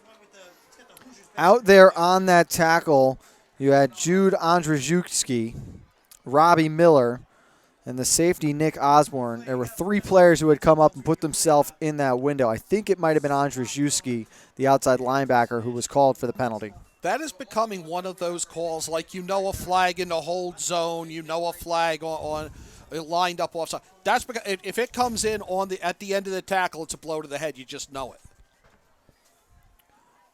Speed keeps, tried to cut it up inside. Nowhere to go because they played their assignments. And we talked about this back in week 1. We had Ridgefield and Trumbull on opening night, and we saw, I believe, almost 4 or 5 of those penalties called. And while a lot of fans might say they're throwing the flag too much, they're ruining the game, I'm a fan of the rule. They're saving the game. They are. Of football. And my biggest thing was that if they're going to make this call, I'm fine with that. Let's be consistent all the way through. And I believe the officials in the entire state of Connecticut have done a great job of setting the standard for this rule and are calling it consistently in games. There is no need to go in helmet first, period, on a block, on a tackle, whatever it may be. And we've got a gain of about 8 on that play, so it'll be 3rd and 2. And while so many people will look at this and think, oh, concussion this, concussion that, it's about the defenders, John, who are coming in with their heads down and are at risk of breaking their necks. As met in the backfield, immediately stood up and tackled for a loss was Pooley. And that's what the concern was back in the 80s and the 90s, was the neck, was the spinal injury. That's why the spear was illegal. I saw the AP Wire photo of the hit that left Chucky Mullins from Ole Miss paralyzed, and I can still see it in my mind's eye, just the grotesque nature of that injury. Now we're worried about brain injuries, and let's get the helmet first hit out of the game. Vandermeer with plenty of time. End over end kick. Osborne lets it bounce. Now he's going to try to field it. Splits through a couple of defenders. Cut to his right and then is wrapped up by several record defenders. Good job there preventing any more rollout, and he actually brings the ball up to the 25-yard line. Yeah, you kind of have to walk a tightrope as the defender there because you can't get caught over pursuing and let him spin off you, but you can't, I don't think, give him that much room to pick up a ball that's on the ground and get another 5 yards. As soon as his fingers touch it, you've got to cleanly light him up and get that loose ball once it becomes a muff. This is a possession now that'll start on the 25-yard line. When that ball first bounced, you've got to assume Coach Della Vecchia and the Cadets staff is thinking they're going to have this pinned inside the 10. Or excuse me, Coach Mars. Dropping back Babineau, fire to the right side, plenty of time, and making the catch. Yes. Well done there. Charlie Pagliarini, the sophomore, holding on to that one through contact. What a young team they have, and so good making plays like that. They're wide open on the go. They're going to say it's incomplete. They will say that he didn't hold on to it. It was close from here. The initial sign on the far sideline was that it was completed. I like the officials getting together, talking that one over. Well, they're talking it over with Coach Joe Del Vecchia now.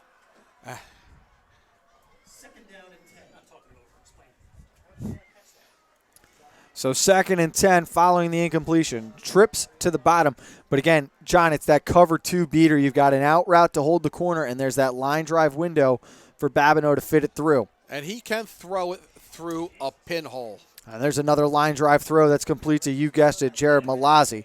His 7th catch of the evening. You've got to get hands up in his passing lanes or something because he can throw this ball on a dime. This kid's impressive. Speed has had to check into the corner position, hobbling off the field, favoring his left ankle. That was Thomas Moy. But it's also so tough because they use Malazzi at all 4 of those receiver positions. They'll line him up everywhere. They motion him into the backfield as they roll right here. Malazzi fakes the out route. He was going to run a wheel, and wisely throwing to the flats and completing the pass mag was Babineau. But they had set up the flood so many times, they were trying to stem the wheel. Good job in deep coverage. the wheels just killer once you've run that flood a few times. You run the out, and you run the out, and you run the out, and you run the out, and then all of a sudden you turn that out as soon as somebody bites on it, turn it into a go, and all of a sudden they're going forward, and you're going past them, and they'll never catch you. Very tough route to cover. Babineau keeps it himself. And that was a smart play. Sheridan was met 5 yards in the backfield. Babineau able to dive forward and pick up about 2 or 3. I thought he gave it. I was looking for Sheridan getting tackled for the loss, and then realized Babineau had it going away from where I was looking. Big play for the Staples defense. This would be a huge hold for Staples.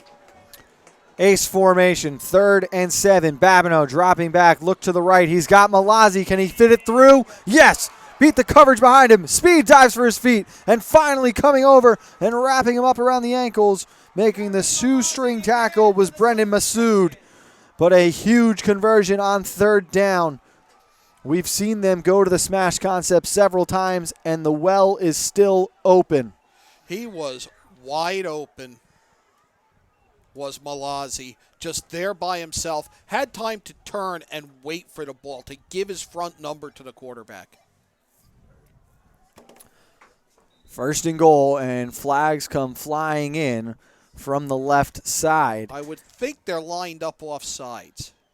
We'll see if someone jumped early. That's the case. If you looked up at the top, though, that was a wide split for that set of receivers that we haven't seen tonight. Could be trying to create space for a run play, John. Exactly. That's when you're going to send them out there, pull those pass defenders out to the edge, and then you're going to see him probably run zone to the trip side where that space has been opened up. And you go back to that last play that they convert on the smash. Keep in mind, Andrew Speed, the quarterback, and the backup corner is in right now because Thomas Moy is on the bench with an injured ankle.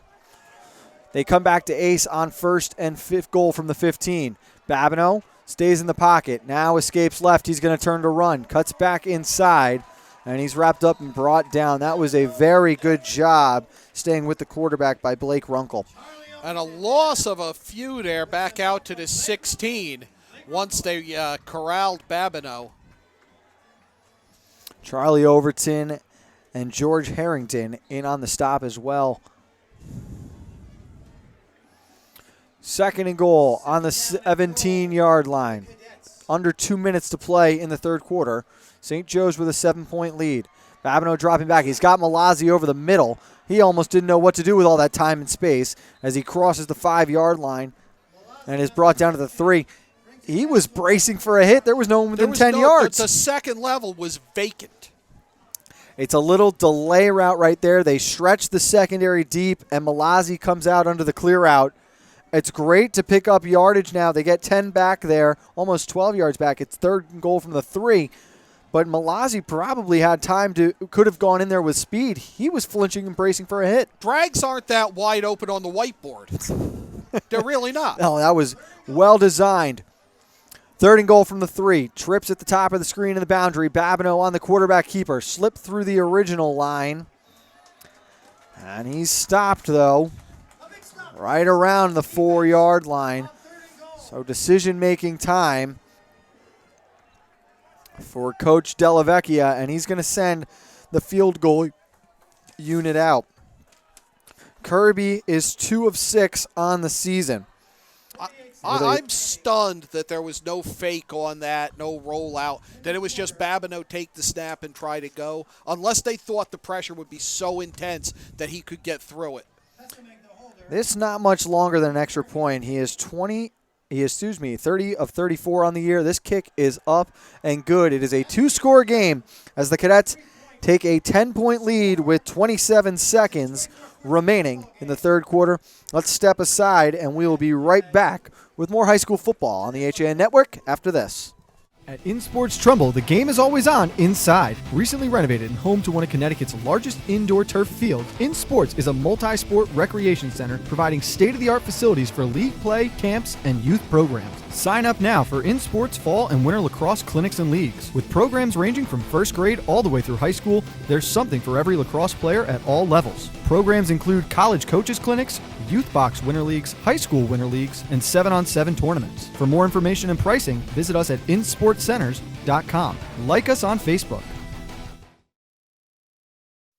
Back here on the HAN Network at Staples High School, the 5-2 Wreckers with their playoff season on the line, trailing by 10 with 27 seconds remaining in the third quarter following a Luke Kirby 21-yard field goal. John, we go back to that last play on the third one where down. Malazzi's still open right now on that dig. But even the play after that, we were talking about the third down quarterback lead. I would have liked to have seen the motion shorten out to an empty, maybe see how the defense reacted. I would have honestly considered using a timeout in that situation as well. 14-point lead right now is a huge difference compared to 7, although it doesn't seem like it. Raybeck's trying to find a seam. It's Raybeck's and the kicker. Good job by Kirby to make the stop at the 45-yard line. Best return we've seen tonight. Sets up great field position for Staples to respond to this with 19 seconds to go in the third quarter. A third quarter that St. Joe's has done to Staples what Staples did to them in the first half. They've held the ball. They've dictated tempo. And a great coaching adjustment there, setting up the right return. Kirby has put it over there short all night long. Get your blockers that direction. Great job to find a seam. Credit the sophomore kicker. It doesn't have to be a pretty tackle. He made the stop. It wasn't, but it got the job done. Pooley inside finds a hole. Correction, that's Levy on first down, who fights his way forward through tacklers, picking up 9.5, almost 10. You said it earlier that the field goal's nice, but really a 14-point lead's all the difference. The 10-point lead gives Staples the luxury of driving long drives, scoring twice, and still walking away with the win. We are through 3 quarters. It's a 10-point advantage for the Cadets, 24-14 from Staples High School. We'll be back with more football for you on the HAN Network right after this. 1, 2, 3, Abby! You know! I want to find out how good I am. Yes, sir! If you relax, you get blown out. Let's get it done! Let's get it done! What can you take advantage of right now? Again, come on. I can push myself way beyond what you think. Trust your technique. Bring it back.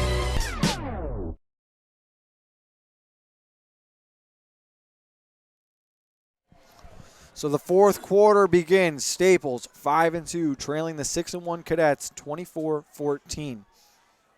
They have got Darien and Greenwich remaining on the schedule. 3 losses, most likely you're out of the state playoffs. They're currently 12th in double L standings. They'll need to find 14 points, they'll need to find at least 11 points in the fourth quarter, John, if they want to come up with a win. They were getting some help earlier in the SCC where Fairfield Prep was up on Shelton. We'll get you a final on that shortly because that's going to figure in the double L race that Staples is trying to keep itself in the thick of. And, of course, we expect that next week with Greenwich and Ridgefield playing each other, and we'll be at Tiger Hollow for that game as Levy climbing through the levels there. This is all Staples has to do. Just be patient and do this and take your 4 yards a clip and burn time off the clock.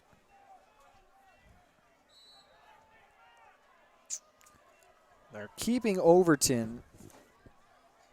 That's Lundquist in the backfield. And there's that trap dive again, but flags come flying in. Most likely a false start here.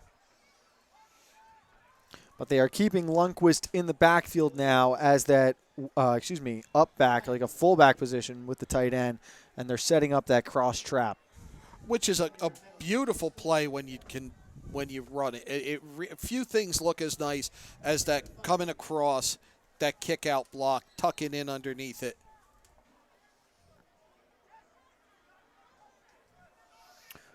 So after the false start, it is 2nd and 9. Pistol offset. There it is. They came all the way back, did Pooley this time. One thing I like about the way Staples lines that up, That up back is 2 yards off the ball. Normally, you're only going to put your wing at 1. 2 yards off the ball, so he has to be coming forward when he makes contact at the line of scrimmage.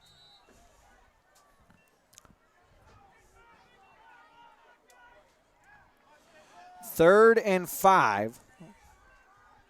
Long 5, maybe 6. Trips at the bottom of the screen. Pooley and Speed in the backfield. Blitz coming. Speed escapes.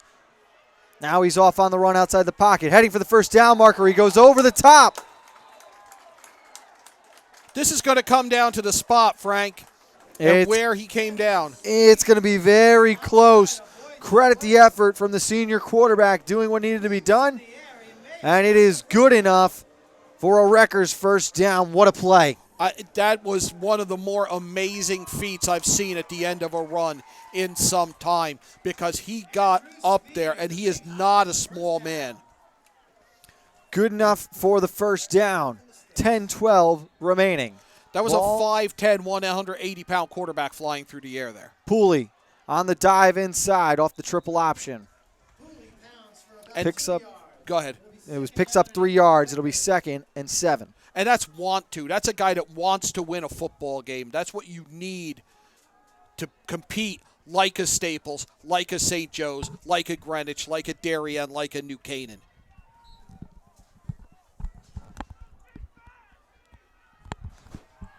Again, it's Pooley. Fighting forward. Gets up to around the 25-yard line. See, if they can run Pooley and get 3, 4, 5 yards a clip, they're all right. When they're getting held to 3, then 1, now you're 3rd and long. Now you've got a problem. He was stopped at the 26. It's 3rd and we'll call it 5 here. It's a long 5. It is a long 5 again. Trips to the left. Pooley and Speed in the backfield. Speed looking left. Under pressure. Here comes the blitz, and they get there. We've called his name all night. It's Delorio again, the junior linebacker, this time coming off the left edge. He came off the left edge earlier, and after the ball was handed off, made a similar tackle. I'm surprised they weren't alert to that. They weren't looking for that coming. Speed burped the baby just one too many times. 8:30 on the clock, 4th and 10. You got to go for this one right now. You have no choice. It's a 2-score game.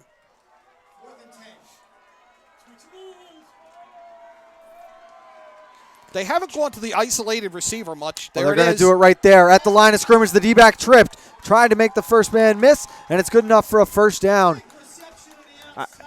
That catch made up top there by Lonergan. On 4th and 10, they get 15. The D-back lost his footing. But again, you're right. They're going to give you 12 yards of cushion. Take 8 and trust your man to get the final 2. They're playing 12 out of cushion, and you isolate an athlete out there that they're going to forget about.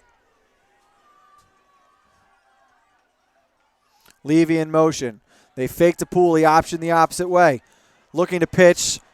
Smart choice not to, as stepping up was Robbie Miller on the outside. And Speed got what he could, just taking the loss of 2. Even had the defender's feet not gone out from under him, he had the first down. Yeah, I agree. The defender lost his footing back at 13, 14 yards. He made the catch at 9. Right. That's why you put one of your better athletes out there, because you know they're just going to, if you're doing what Staples is doing, go to the trips. When you do throw, run in the middle. They're going to forget about him, and you're going to get your big strike there. Now he's at the bottom of the screen on the left. Quick slant there, but a miscommunication. Still running this route after the ball had short-hopped him was Danny Thompson. He never looked for it. He was in tight coverage anyway. It would have been a thread-the-needle throw to get it to him, but he never looked. They weren't on the same page. He never turned his head to find that football. 7:39 on the clock. It is stopped following the incompletion. 3rd and 11. We know this is 4-down territory for the Wreckers now. Or do you take the field goal? It's possible. It's a long one, but... Dropping back. Levy was open in the flat momentarily. Speed still flush from the pocket. Now escapes, trying to get rid of it. Pressure coming. Makes another man miss. And he's finally wrapped up and brought down. They're going to say it was an incomplete pass, John. That's big.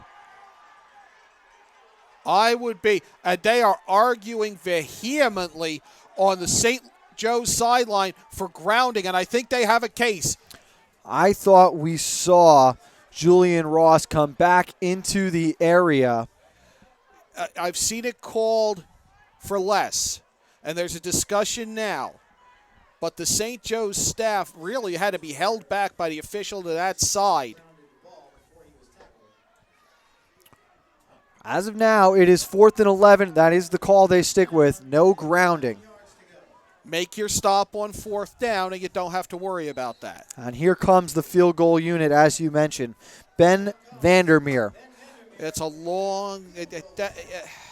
I didn't have the view on that the officials do. So here's the field goal from the original line of scrimmage. 34-yard attempt for the junior. Snap and hold are good. The kick is up, end over end, and it is good.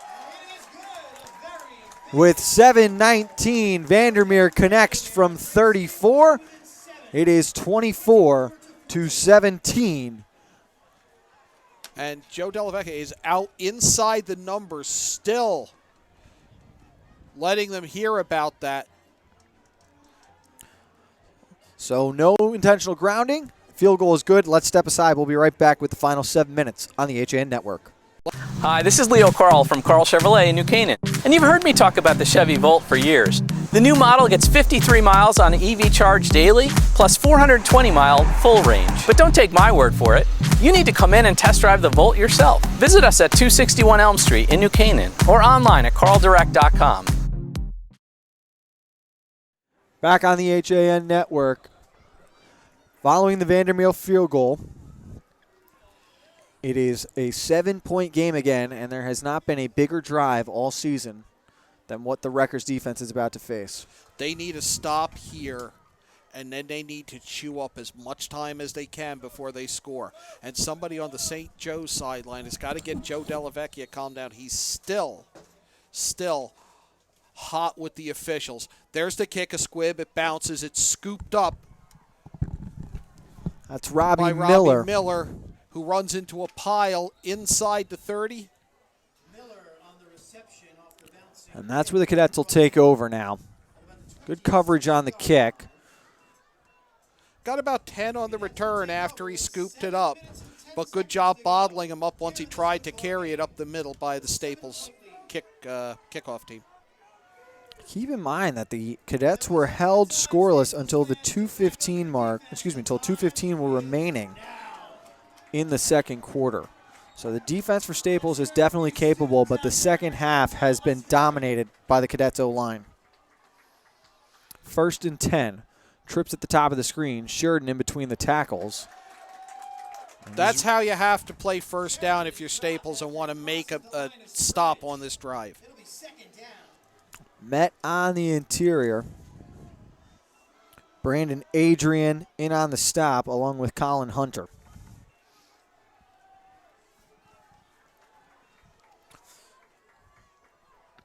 Second and 9, trips to the boundary. They fire out a quick screen to Malazzi. He's got blockers out in front. Makes his way forward, picking up about 6 or 7. It'll be 3rd and short. And we'll see if the Wreckers can hold here.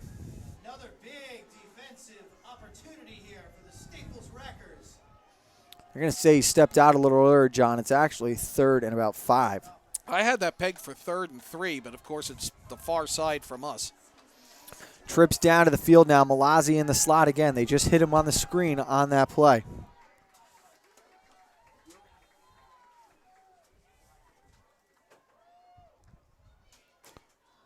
Wreckers showing blitz. Babineau patient. Now waiting for the snap. Looks to the right, over the middle. He wants pass Meg. Had a defender all over him, and Coach Dell is hot again here as that one's incomplete. In coverage was Masood. Pass Meg wants pass interference, and he may have a case. No flags come flying in. The Wreckers hold, and with 5:58, the Cadets are forced to punt this one away.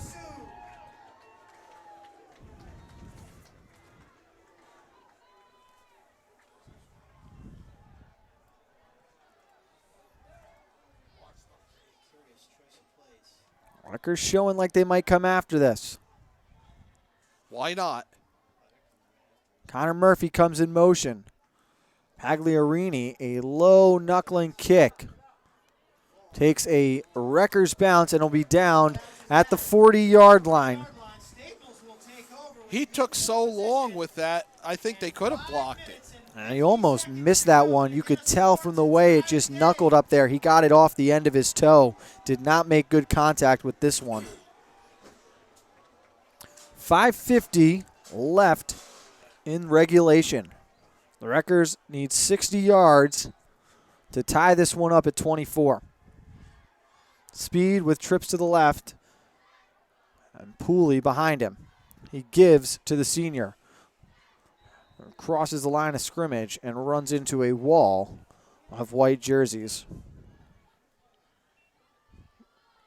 Handoff off the middle, about a 1-yard gain for Levy. It'll be 2nd down and 9. 2nd and 8. Yeah, you have not seen a lot of different formations or different things tonight. They go inside to Pooley again, and now it'll be 3rd and 6 yards. If you're stopped here, John, let's say it's an incomplete pass. You stop the clock with about 4:40-ish left. Do you punt it away with 3 timeouts in your pocket? Or do you take a chance, try to go for it from your own 45? I don't want to give him the short field. I want to pin him deep, and then I can use the timeouts and give them lousy field position, make them punt from deeper in their end rather than cut the field in half for them. 3rd and 6 for the Wreckers. Looking to the right. Speed wanted the slant route, but it's not open. Now he escapes up through the middle of the field, dives over the 45. They're going to have 4 yards remaining to get a first down. Speed escapes, but only getting a yard on the play. So we maybe see a hard count here from the offense.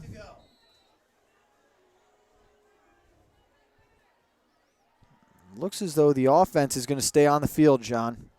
Yes, it does. And Coach Morris has got to take a timeout. Furious on the sideline. The coaching staff looks to be out of sync. Let's take it quickly with them. We'll be right back with the 4th down play with 4:13 remaining, and the Wreckers trailing by 7 on the HAN Network.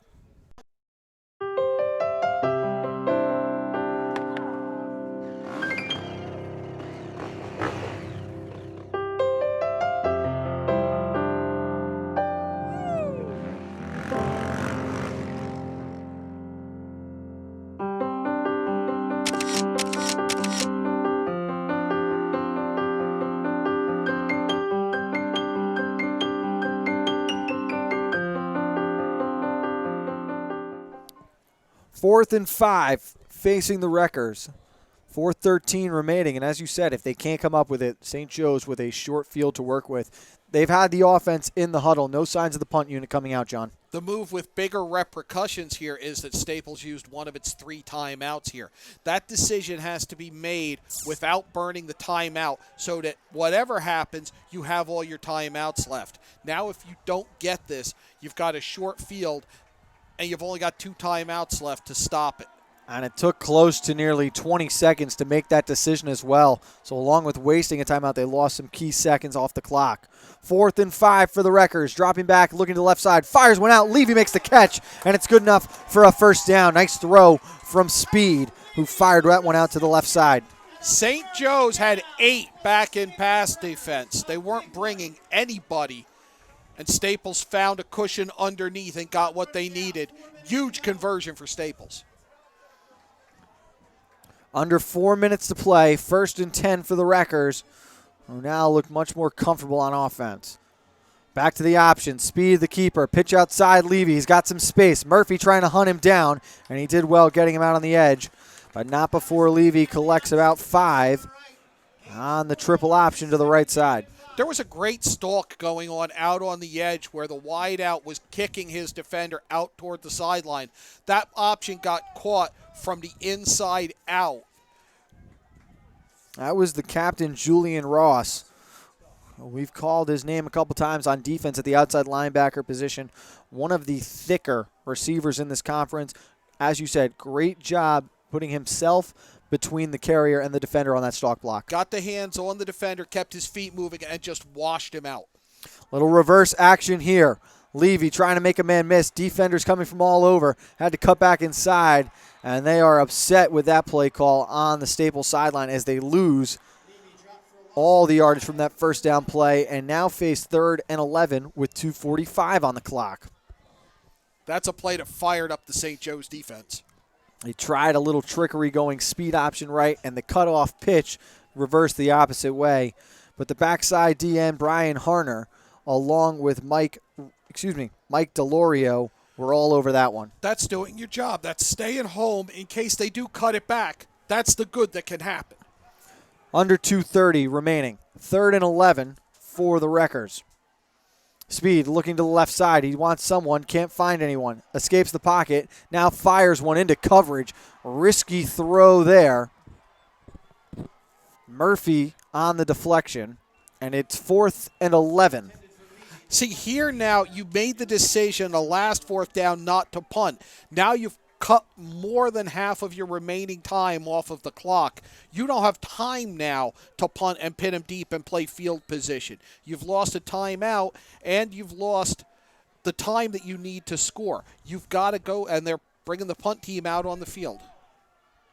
Now that's the offense that's staying out there. Okay. At least with the incompletion, they had time to discuss what they wanted to do. But 4th and 11 from the 48-yard line. Speed dropping back, looked left. It's a wheel route here. Collision along the sideline. And a flag comes flying in. They've got it there. There was contact along the sideline. They went with the out and up route. Sometimes you run that go just in the hopes that maybe you get a little bit of a bump that draws the interference. That's exactly what just happened there. You get the completion, great, but you might get pass interference, and that's 15 too. John, what disappointed me on that play, Robbie Miller, the corner, was defending an out and up on 4th and 11, and he tripped him up on the 4-yard out part of the route. It's unfortunate. All he had to do really is keep it under him. Holding, it's actually ruled defensive holding. Holding in high school by the defense is a 10-yard penalty and not a first an down. automatic first down. So there is another chance here for the Cadets defense to hold. 4th and 2. I think they're lined up off sides. It wasn't Lundquist called. back in the backfield. They wrapped him up. He rolled forward. It's going to be close. The spot coming in from the far side looks short. And the way that this reaction is happening, it is indeed turned over. First down for the Cadets. Harner or Derbyshire came flying in off the edge from the DN position and got Pooley. It was from the side where they had the tight end fullback in Lundquist. He read it perfectly, anticipating that kick out opposite, and he squeezed right off his back down the line. Great job of just doing what you're supposed to do on the play. Now, what is St. Joe's going to go up top? Because they're going to want to burn time now. We're under 2 in the game. Staples only has 2 timeouts. If they get pass happy, and they're running out of play clock. And Coach Della Vecchia wisely takes a timeout. It is not worth giving up 5 yards on first down right now. They were down to the final second on the play clock. You actually caught that. It was interesting how that happens coming out of the turnover, but we saw the entire Cadet offense starting to sprint out. They were discombobulated, not knowing where to go. A great timeout taken by Coach Della Vecchia, because while a penalty right now might not matter, or you think, okay, let's eat up as much clock, Staples still has a chance to stop here and get the ball back. Don't make 1st and 15 and your life that much tougher. And if they stop you on first down and force you to throw and then force incompletions, those are as good as timeouts. They're stopping the clock for you. If the Cadets try to run the ball 3 straight times here, the Wreckers can call timeout twice. They're looking at forcing a punt with roughly 45 to 50 seconds left, depending what time you use your timeouts. Are you, as St. Joe's, committed to 3 run plays and forcing their hand, or do you put it in the air as they hand it to Sheridan on first down? They lined up in the I and got nowhere. Loss of 2 on the play, 147. There's your second Staples timeout. They do take a timeout. Anticipate they're going to take a timeout on second down. Do you maybe try a pass play now? I think you got it now because you're 2nd and 13. You've set yourself up now by not really getting any push when you're lined up in the eye with a 2nd and long. If you throw the ball here and it's incomplete, you still at least have the option on 3rd down to run it and force them to call that last timeout. And that's why you're running the ball there, is to force them to call that last timeout. If you run it on 2nd down and go incomplete on 3rd down, then you've done them a huge favor. Oh, yes, you have, because you've stopped the clock and you've got to get it out of there. 2nd down, Malazzi in motion. They go on the jet sweep. He tries to get to the outside, finds a man. He's got to stay in bounds. Did he do so? They're going to say no on the far sideline. He went out of bounds. And that's the second time that I recall him running that jet sweep. That takes shockingly long to develop. A minute 37 on the clock, and it is stopped now as Malazzi went out of bounds. That's just not a mistake that the veteran player can make right there. So 2 plays, you've burned 16 seconds off the clock, and you've saved Staples 1 timeout. We'll see how aggressive the Cadets want to get. A tight split down at the bottom of your screen here. Good eyes. I think they're going to try to move to chains. Double move. They're going to try to go up top. He's got a man on the outside. It's Pesmek. Great play on defense. And Coach Delavecchia is fired up again on the sideline. I think they're looking for targeting a defenseless receiver on that, and I don't know that he doesn't have a case. Pesmek is down on the far sideline. Coach Delavecchia right in the ears of the officials, pointing to his player on the sideline. The Wreckers have the punt return unit out onto the field, the defense huddling near the sideline.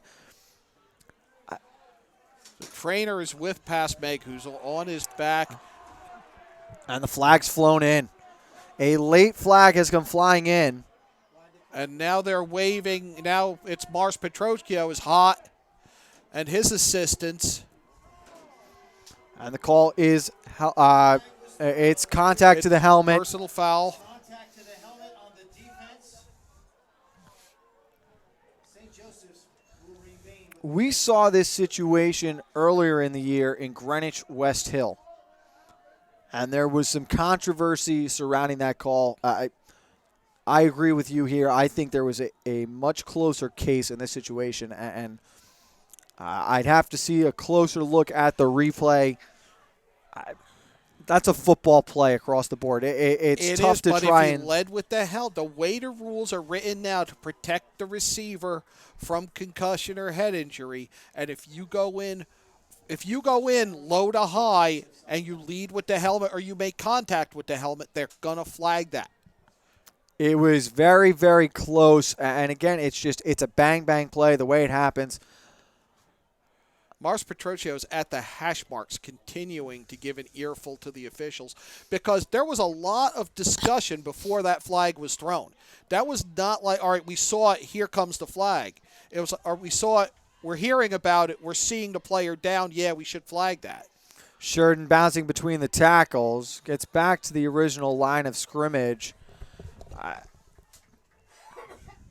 And the final timeout taken by Staples with 1:19 left. Now they can still get the ball back, but there's not going to be a lot of ticks left. And you make a good point. That original play was ruled incomplete. The referees huddled for what was nearly a minute of real time. Yeah, I mean, that was a long time. You have a coach in your ear, and you're looking at a player who's down, not moving, being tended by the trainer. There's a lot of factors that go into making that call and making it that late. I think that's what Mars Petrocchio is hot about, is how long it took to make that call. And he's still, while his offense huddles, he's still out at the hash marks.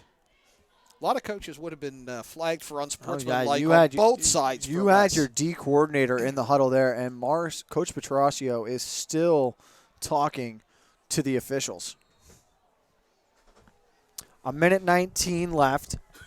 Babineau again to Sheridan. Fights through the line of scrimmage. Runs into a Rutgers defensive line. It's wrapped up after a gain of 3. And we'll see what time they start the play clock with.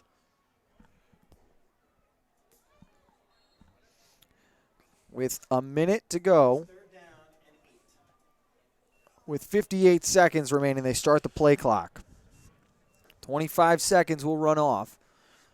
They can snap this one with about 35 seconds remaining. And they'll use all of it. They may take it down. They have 2 timeouts left. They can take this all the way down and burn a timeout. They go to Sheridan. He's got to run the ball up the middle one more time. We'll see if St. Joe's has to run another play, and they will not. The clock is under 25. The Cadets are celebrating as they wind the play clock now. And, John, the Wreckers are going to fall to 5-3. The Cadets now 7-1. Following a 24-17 win over the Wreckers. And Coach Petrosio is still absolutely livid at the moment. Thank you for coming out this evening, ladies and gentlemen. We'll see you next Friday night, November 11th, for a big game with Next Friday night, Darien here. It'll be a big night for Staples. They are going to honor the 1975 Wreckers team, undefeated, unanimous state champs. That's next Friday night here. But right now, this one's got a sting if you're the Staples Wreckers, and a huge win for the St. Joe's Cadets. Cadets inching closer and closer to the number 1 seed in the Class M playoffs. Let's take a quick break, and we'll be right back to break this one down fully on the HAN Network. Connecticut is coming back to hometown banking. To a partner that makes small businesses feel big. Where community comes first. Where high-tech tools go hand in hand with a human touch. Where you get the know-how only neighbors can deliver. Where saving time is important too. It's time to expect more. It's time to bank well. Bank smart. Bank local. Bank well. Have a sports injury or a slip and fall that needs immediate care? Coastal Ortho Express Urgent Care gives you direct access to an orthopedic specialist fast, without an appointment. Biking, golf, tennis, soccer, whatever the sports injury is, sprain or fracture, Coastal Ortho Express can help. Coastal Ortho Express Urgent Care, open Monday through Saturday, now in 2 locations. The iPark building at 761 Main Avenue in Norwalk and 36 Old Kings Highway South in Darien. Or go to coastalorthoexpress.com, like them on Facebook. Hi, this is Leo Carl from Carl Chevrolet in New Canaan. And you've heard me talk about the Chevy Volt for years. The new model gets 53 miles on EV charge daily, plus 420-mile full range. But don't take my word for it. You need to come in and test drive the Volt yourself. Visit us at 261 Elm Street in New Canaan or online at carldirect.com.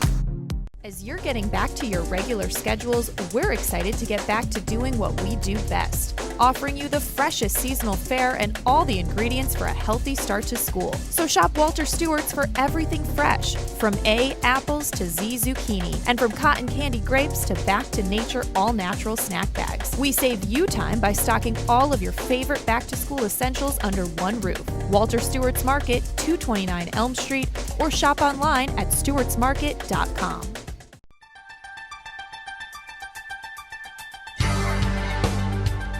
On Election Day in Connecticut, the HAN Network has you covered with real-time results and analysis. Will your town vote for Trump or for Clinton? And who will be representing you in Hartford and in Washington, D.C.? HAN's news reporters and editors will be out in the field talking to the candidates, collecting results, and we'll be breaking it all down on air with live local analysis you won't find anywhere else. Watch Connecticut Election Night 2016 live November 8th at 8 p.m. on HAN.network and Frontier Communications channels 600 and 1600. Back from Staples High School on the HAN Network. St. Joe's coming away victorious tonight, 24-17. The Cadets move to 7-1. The Wreckers fall to 5-3. John, before we wrap this one up, here's something to think about. Staples has Darien next week, at Greenwich on Thanksgiving. When was the last time the Wreckers went 500 or worse in a season? It's entirely possible. It's been a long, long time. They played well enough to win tonight. And, of course, it all comes down to that last call at the end. We spent time on it, and we talked earlier in the broadcast about just this is the way football is trending. These are the hits now that are going to be heavily monitored and closely scrutinized, and it happens at the end of a game, and it's a flip-flop call. But, again, credit to Cadets who did everything right in the second half and took this victory away. Right. Staples dominated time of possession in a way rarely seen in a game of football in the first half, and they were only tied at intermission. They needed to dominate, but they needed to punch a couple of those in. They had a couple of drives in that first half that stalled, where had they gotten points, you're not in that position where a penalty affects the end of the game. And then St. Joe's in the second half flipped the script, and they dominated time of possession. They dictated pace. They scored the points they needed to, and they escaped with the win. And tackling was such a key point that Coach Petrasio made when we talked to him on FCX Tailgate. And for the first 20 minutes of this game, it looked as though the Wreckers defense was going to dominate the day and will them to victory. Then there's the late drive with about 5 minutes to go. Less than that, 4 minutes to go in the second half. Cadets take over. They drive down the field. They get a couple of penalties at extended drive, and Babineau runs one in. They're on the scoreboard with 2:15. One play later, Pooley, 75 yards from scrimmage, and you think, okay, Staples has maintained control again. They're going to tighten up here, right the ship.